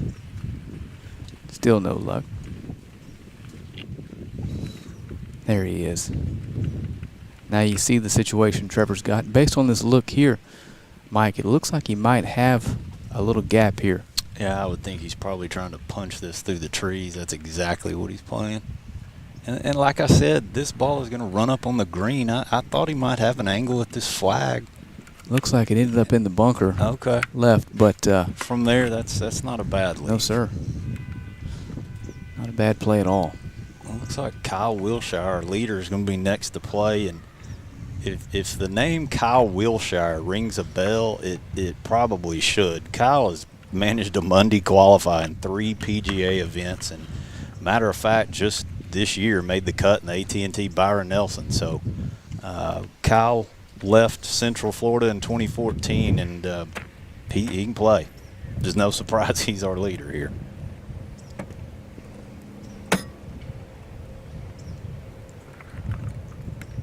Looks like Kyle's ready to go here in the 9 fairway.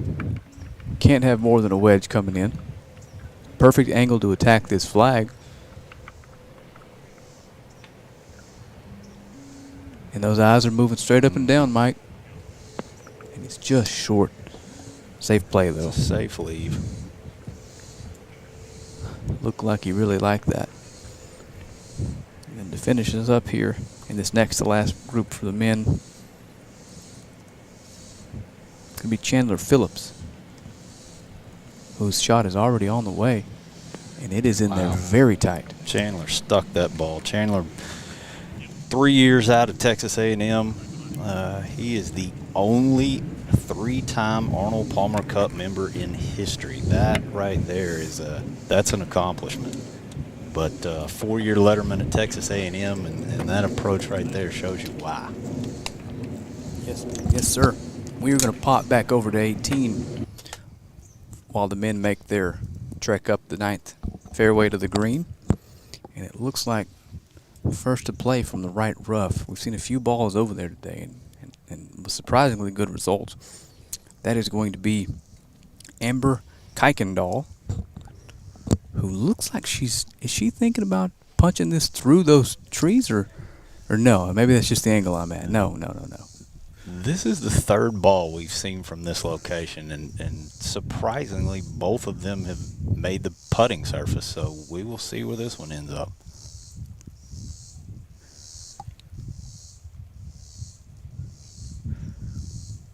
That's going to be a little right of target, but hop into that bunker. Again, not a bad lead from there.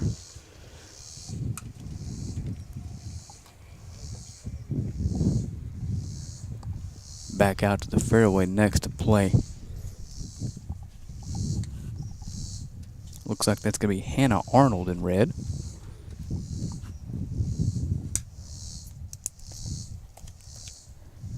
Hannah's ended up in the left rough here.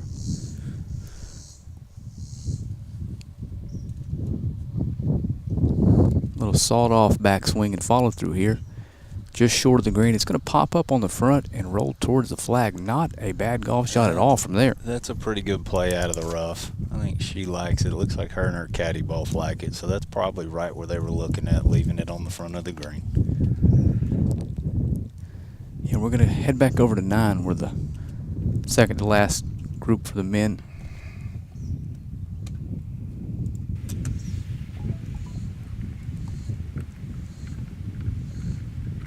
It's going to be Trevor Hulbert out of the bunker here. This is the first ball we've seen in this front right bunker the whole day. Tough shot going back to that pin back there sitting up on that hill. You can't get too aggressive. And it's still moving away from the hole. That's going to be a tough run at par for Trevor there as his struggles continue today.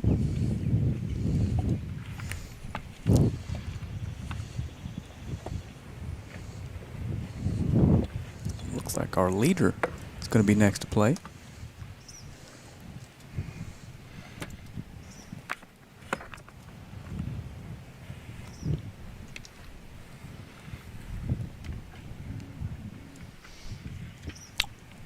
Kyle has managed to birdie the par 5 7th, birdie the 8th, and need this one right here for 3 in a row. That's a pretty good way to finish up the front 9 if he can get this one to go.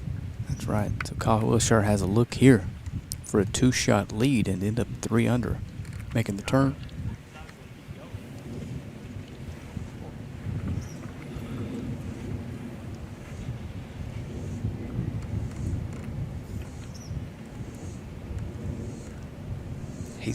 He's far enough right, Frank, that I don't think he's really having to deal with that little hill in front of him.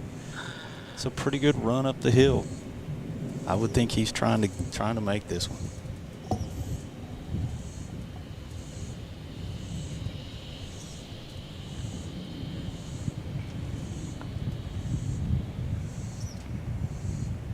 Looks good. Oh, just burns the edge on the left. So Kyle's going to head to the 10th tee, hanging on to a 1-shot lead. Really, really good effort there. That's going to bring up Chandler Phillips. His birdie attempt.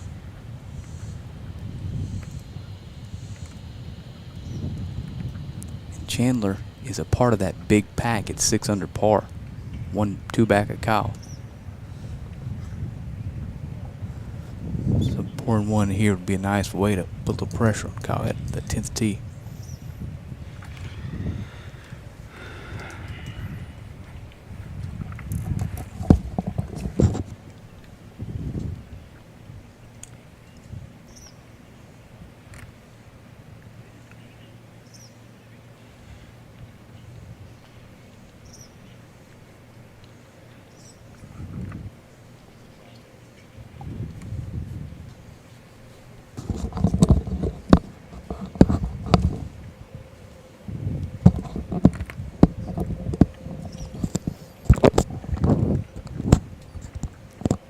back. That is not going to be Chandler. This is going to be Walker Lee. Not Walker Lee, what am I saying? Trevor Hulbert with his par save from the bunker. Yeah, it's going to be a bogey there for Trevor. It's going to be a really disappointing front nine for him. Trevor's going to make the turn at 5 over for the day. Now we're going to have Chandler. Chandler Phillips is going to make a run here at getting within 1. Yep, you would think this is pretty routine for a 3-time All-American.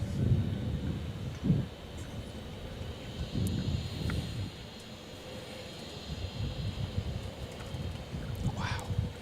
That looked like a dead pull, Mike. Yeah, it did. And he's pointing left. I think that's exactly what it was. You know, he was expecting it to move back right, and it missed up on the high side.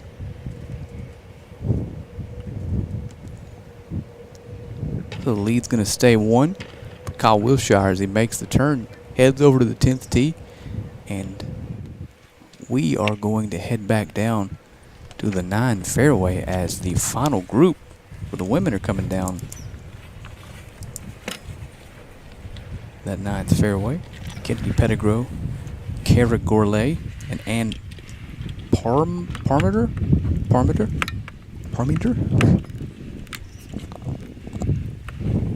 Kara Gourlay had a hole-in-one this week, so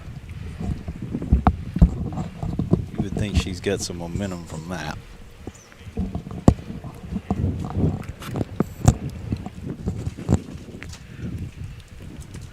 So from the fairway, it looks like the first to play, or maybe the light rough on the right is going to be Kennedy Pettigrew. Kennedy Pettigrew. Playing out of Fort Worth, Texas. She is your tournament leader, coming into the 9th hole with a 3-shot lead.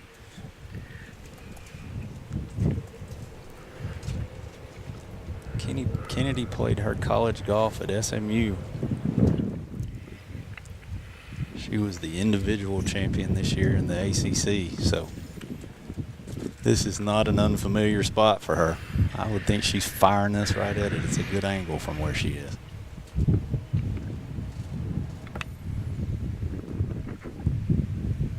Wow, sit down, sit. Not a bad leave at all. They're just left flag high. I thought you were breaking some news there when you said ACC. You mean AAC, I assume. Yeah, I was like, well, yes. Looks like we know where SMU's going when the conference is realigned, don't we? Won't be the first or last mistake I make this weekend. No.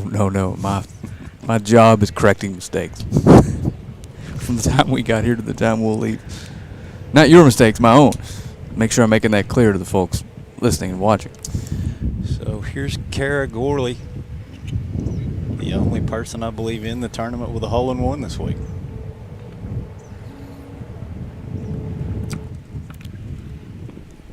Not a bad golf shot there either.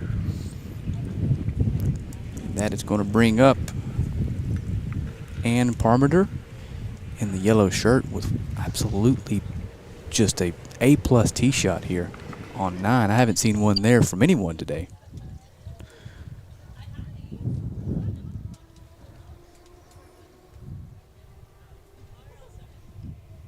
I mean, that's got to be no more than 75 yards from This there. is without question the closest tee ball we've seen on 18 by the women. Here for Ann, I wouldn't think that she's got 60 yards left for the 4-time All-American from Dallas Baptist.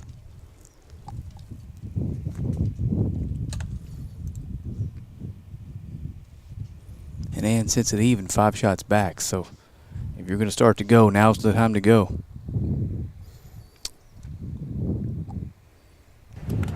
Yep. Approach shot. Little long, but a good leave. That's right. Going to have a couple good looks at birdie here from the final group. Yeah. Ann's got 2 top 10 finished on the WAPT tour and looking for another one. She's in good position to go into the final round tomorrow. Getting a look down the 18 fairway here.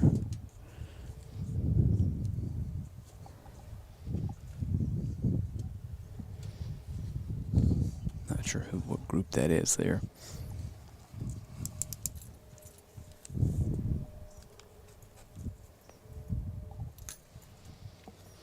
Couple balls in there, very tight on 18. That ball right there is going to be, that's Tyson Reeder. Tyson is an ex-University of Arkansas golfer.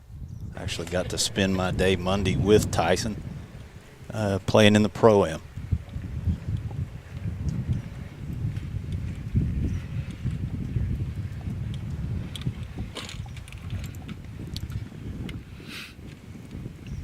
Update on the men's leaderboard. Nothing's changed since they left here on the 9th green. Wilshire still hanging on to a one-shot lead.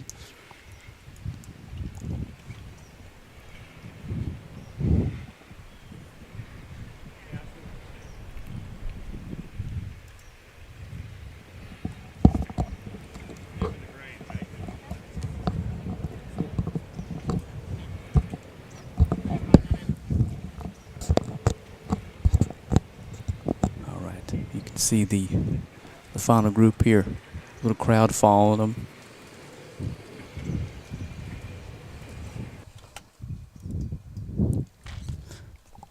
And it looks like Kennedy is going to be first to act. First to act like I'm playing cards. Kennedy Pettigo is going to be first to putt here on 9 with a chance to extend that lead of hers. At the moment, we have her at 5 under, 1 under for the day, and with a 3-shot lead.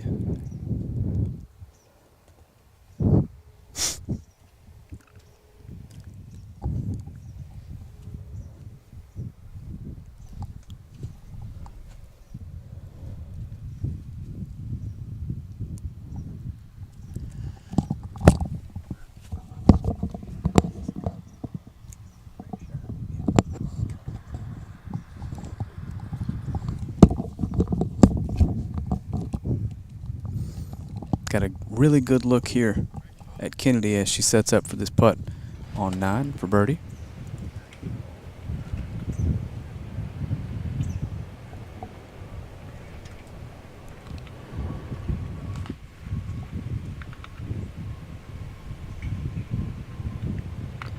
Just didn't turn as much as she anticipated. It's a pretty straightforward putt over there. It's a little bit downhill. You've got to give it some respect. It can get away from you, but just a little tap in for her 4, and she can go to 10 tee box with a 3-shot lead. Well, not if Kara Gourlay has anything to say about that. She's got a putt at birdie here to draw to within 2.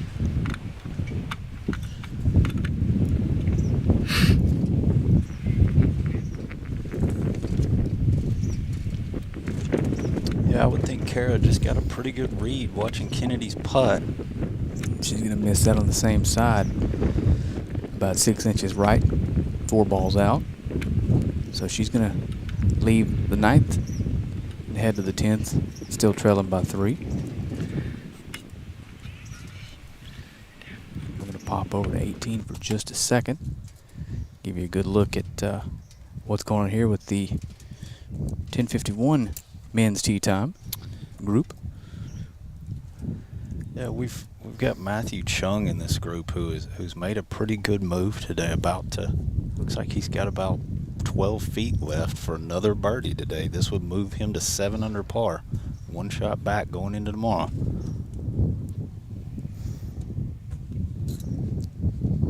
Ooh, there you go. That's how you want to finish your round. Someone is on fire today.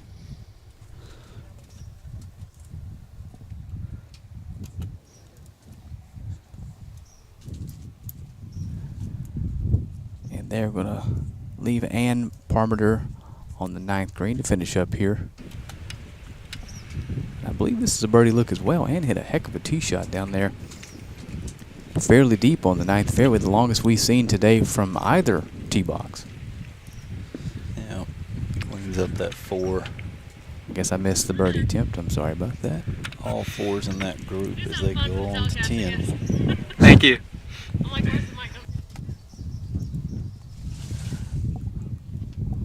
Alrighty, we're back over on the 18th green for you, and the leaders of the men's tour have just teed off on 9 and are headed down the fairway.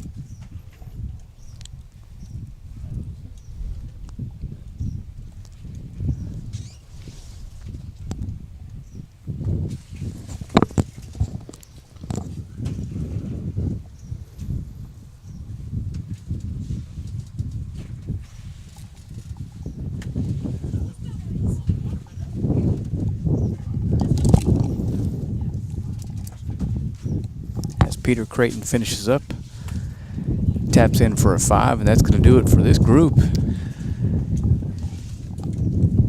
And as you said, heck of a move so far today from Matthew Chung.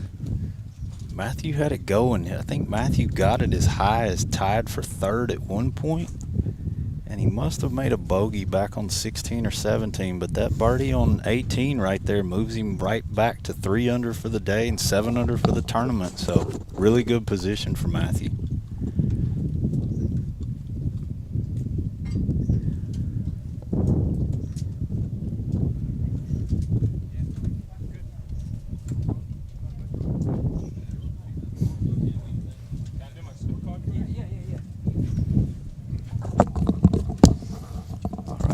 We're going to hold on to that for just a second. Matt's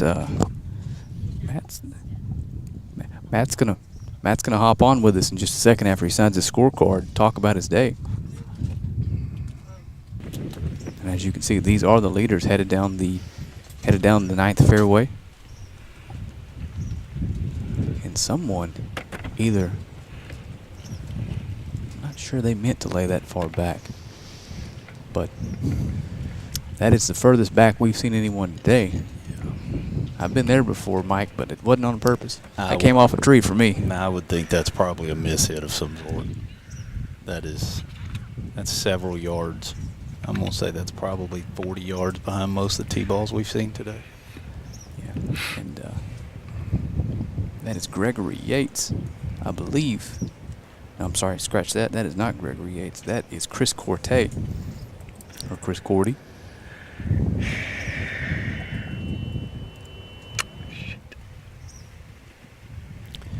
Chris is even on his round today. He's one shot off the lead. Even though he's got a little bit longer into this flag, this shouldn't be anything that gives him pause. He ought to be dialing this right at it. What do you think, 160? I would think he's probably about 160. 160, 165. Into a breeze that may be a bit hidden from him. The flag's not moving, but the flags behind us are.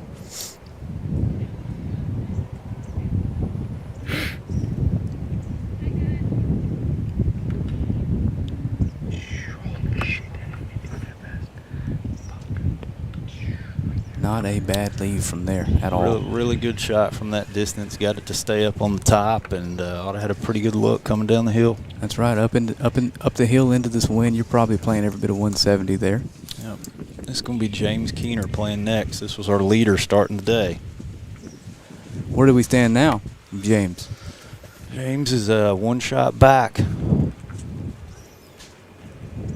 Coming out of the rough from the right. Better angle to attack this flag without being able to put a whole lot of spin on it. And he drops one up there. Great shot from that. Ends up pin high. Looks like he's going to have about 6-7 feet coming right down that hill at it.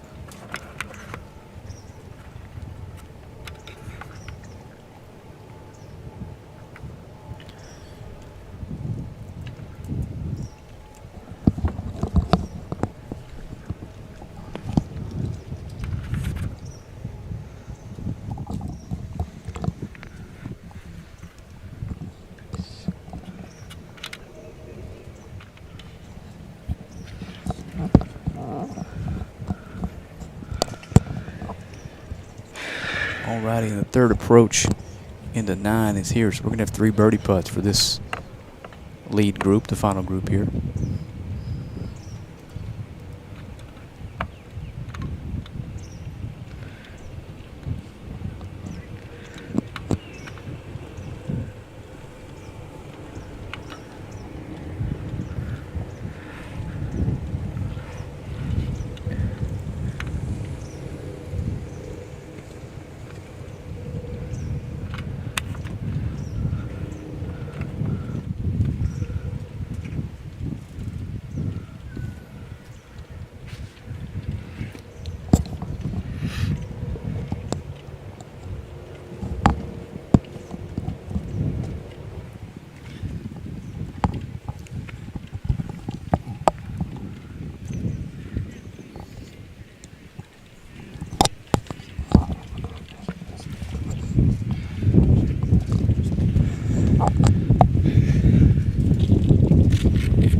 Okay, we're going to head it back over to the 9 green.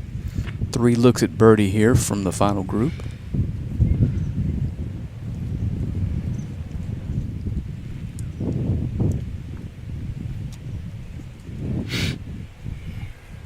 Looks like Gregory Yates is going to be first to putt. This putt's real similar to the same putt we saw Kyle Wilshire have. He's going to move back to his right a little bit, but uphill the whole way. He can run at this one. Yeah, Greg's playing out of Mansfield, Texas. He's 2 over for the day, but still 5 under for the tournament. Just a couple back, 3 back.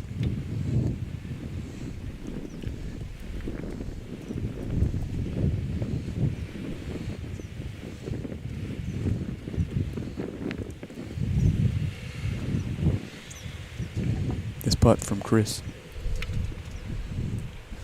to get to 6 under.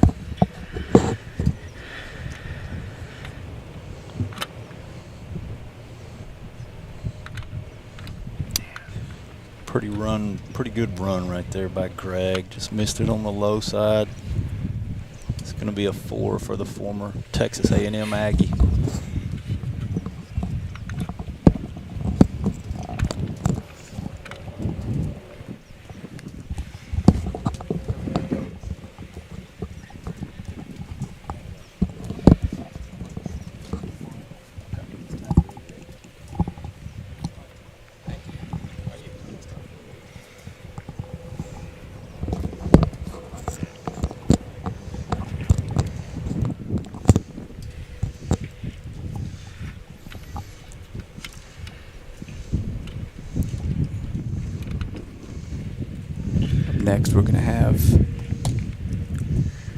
Next, we're going to have Chris Corte. Chris is tied for the lead here at 8 under. And Chris is tied for the lead. This birdie is for a solo lead headed to 10. A little bit downhill, going to move from his left to his right. Looks like he's got about 15 feet.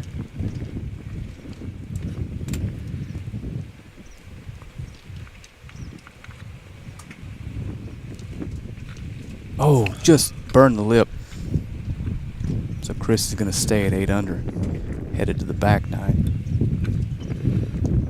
And Jimmy Keener, our first round leader, when he teed off, he's going to have a putted birdie here.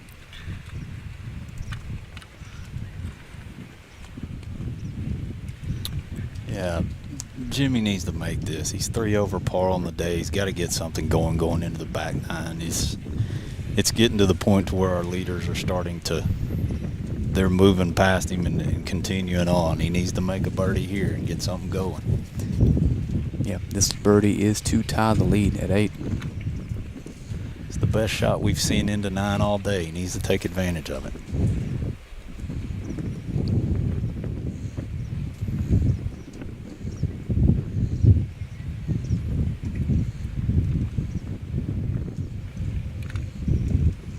That just a tad short, so going to head to the 10th tee with Kyle Wilshire and Chris Corte tied at 8 under for the lead, with the man joining us here on the set. Crank his microphone up a little bit. We appreciate you taking some time to sit down with us here. This is Matthew Chung. Yeah, Matthew right. Chung. Matthew was 4 under today, 8 under tied for the lead. Matt, tell us a little bit about how the course that we can't see is playing today. It's playing pretty difficult. It's kind of difficult to kind of read the wind out there. It feels like it's swirling everywhere because you're in the tree, so it's kind of hard to get the right distance. But I hit it really good today, so I just kept it in front of me. Sure. And where is this your first time playing the Texarkana Charities Open? No, actually, I played last year, but I missed the cut, so a little better this year. Absolutely. So, did you know coming down the 18th fairway that a birdie would tie you for the lead? I had no idea. I just went out there, did my business, and see where I was. Sure. Well, that's a question we've got because I'm just curious. Tomorrow, will you be able to keep track of where you stand as things go off? I mean, I'll know what my playing partners are, but I'll just do what I do and see what happens at the end of it. Honestly, I'm not a big fan of looking at the scoreboard. Obviously, if you have a chance to win, you're going to push a little bit, but you just stick to my game plan and see where it ends.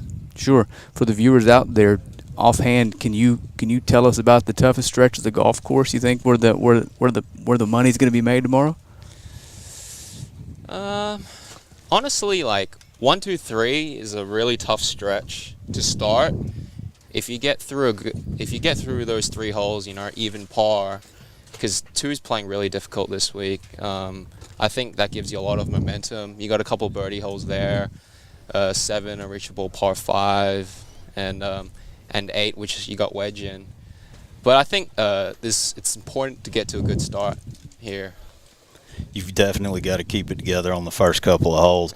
You made birdie on 6 today. What'd you hit into 6 today, and how close do you have it? I hit a really good high cut hybrid to 3 feet. And y'all are playing the back tee box Yeah, today. it was I use meters, so it was 213 meters, which is 227 yards, and playing into the 237 and playing into the wind, and I just hit a really good shot there.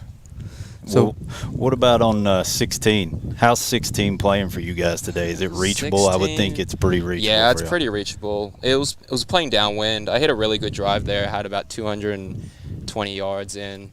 Actually, I didn't hit the best forehand. I hit in that front left bunker.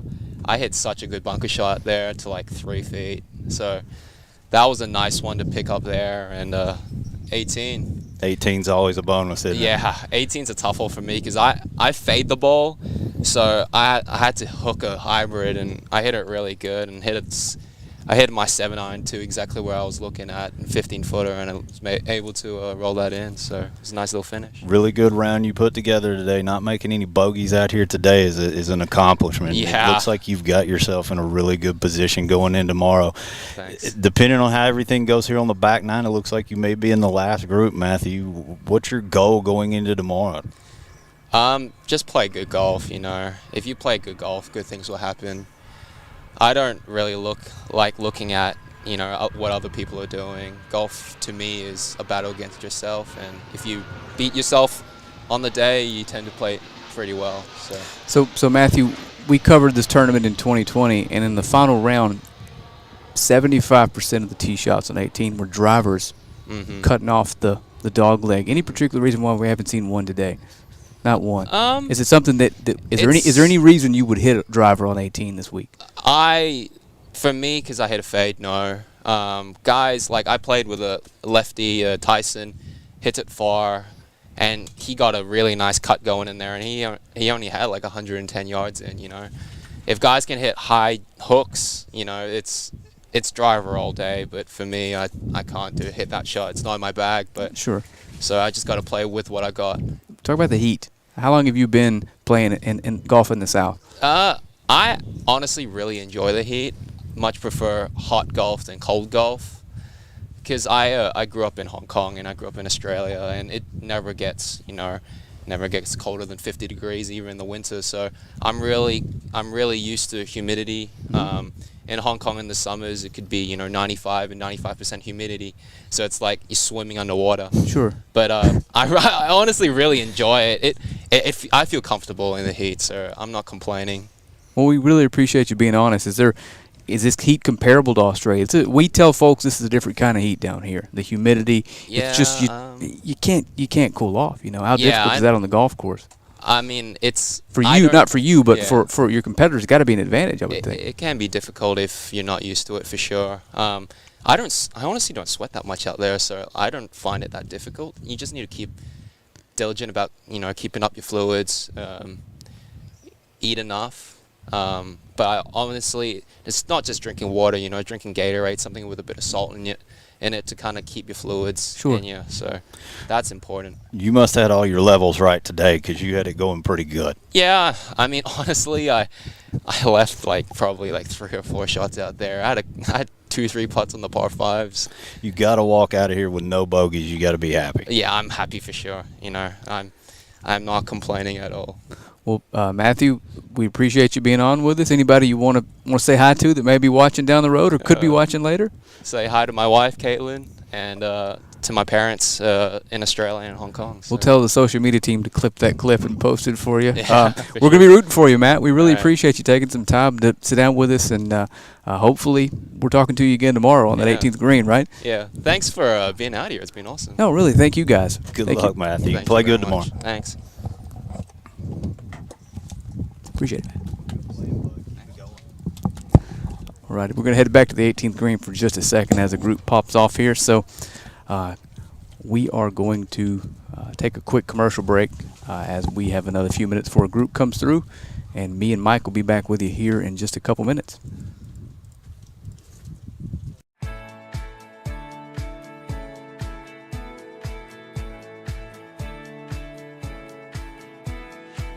Providing excellent customer service while keeping everyone safe is a top priority here at State Bank. We are making your banking experience safer and easier with our new curbside banking program. Almost anything you need to do inside the branch can now be accomplished with curbside banking. Need to open an account, pick up a debit card, or hands-on help with mobile banking? Just pull into a designated curbside spot, call the number on the sign, and a State Bank team member will come assist you quickly. We are excited to bring you this convenience and are thankful to serve you. Your family, your bank, State Bank.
A strong work ethic takes pride in a job well done.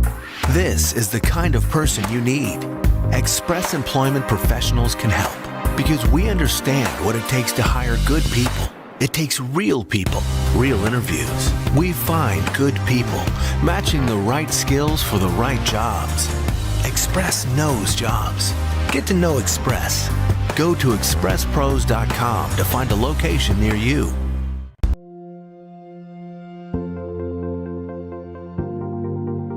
We are excited to announce here at Texarkana Emergency Center and Hospital that we have expanded our capabilities to better serve our community. As a hospital, we have the capability for inpatient services. After your outstanding emergency care, we can smoothly transition you into one of our new inpatient rooms that have telemetry monitors in every room to continue your concierge medicine care. While our patients continue receiving their care in their inpatient suites, we also make sure that your loved ones are taken care of with our outstanding facilities. Our added services include a procedure room and also the capability of MRIs. With our imaging, we are able to offer outpatient, inpatient, and emergency room, MRI, CT, ultrasound, and X-ray. We are honored by your support and look forward to serving all your future medical needs.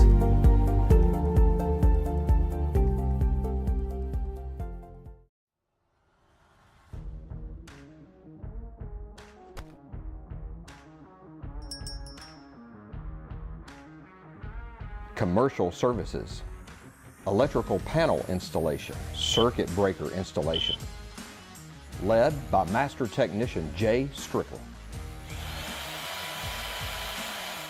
and multiple specialty services.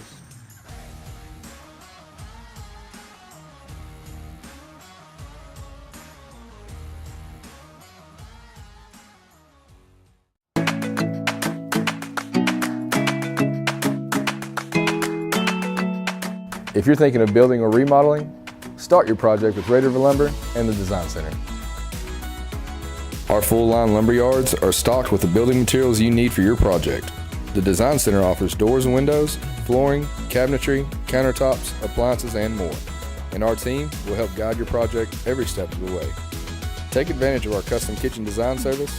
We'll help visualize your project with a 3D rendering of how your new space will look. Red River Lumber and the Design Center is proud to be a Day One sponsor of Texarkana Game Day.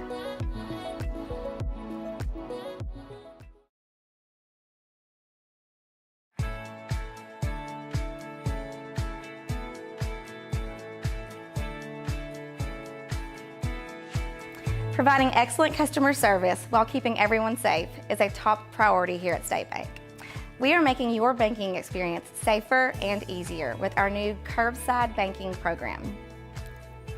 Almost anything you need to do inside the branch can now be accomplished with curbside banking. Need to open an account, pick up a debit card, or hands-on help with mobile banking? Just pull into a designated curbside spot, call the number on the sign, and a State Bank team member will come assist you quickly. We are excited to bring you this convenience and are thankful to serve you. Your family, your bank, State Bank.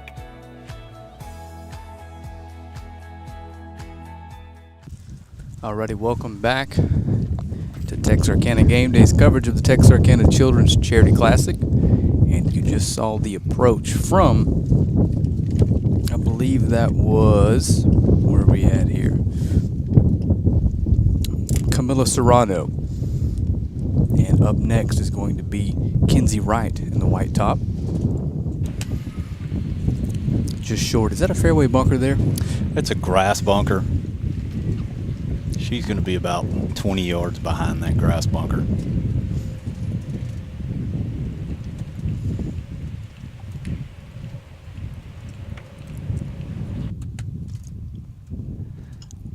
It's a pretty good golf shot.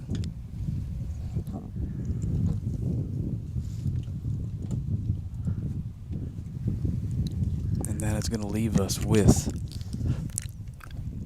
Julie Houston from position A here.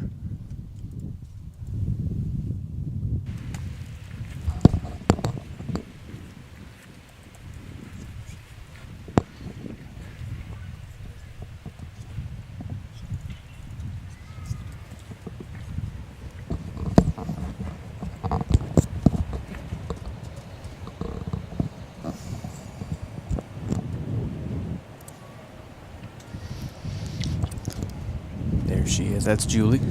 Julie looks like she's bringing something in from about 110 yards here, Mike. Yep, and Julie's one of the girls that's in the top 10 to make it to stage 2. So all these shots are going to count for her. She's in a really good position to get one close here and pick up a shot.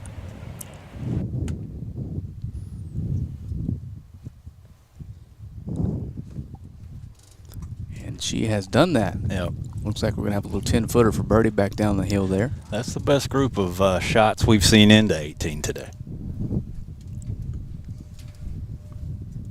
Where do they stand tournament-wise? So this group looks like they're struggling a little bit. Kinsey's 3 over for the tournament. Camilla's going to be 5, and Julie's going to be 6 over par. Those girls will be trying to make those putts and pick up a shot and go into tomorrow with some positive energy.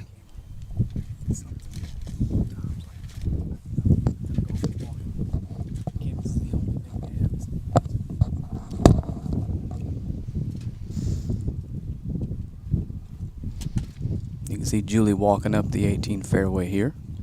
Gonna have 3 pretty good looks at birdie here from this group. Yeah, I would bet you one of these turns into a 3. Mike's he's shooting a shot here.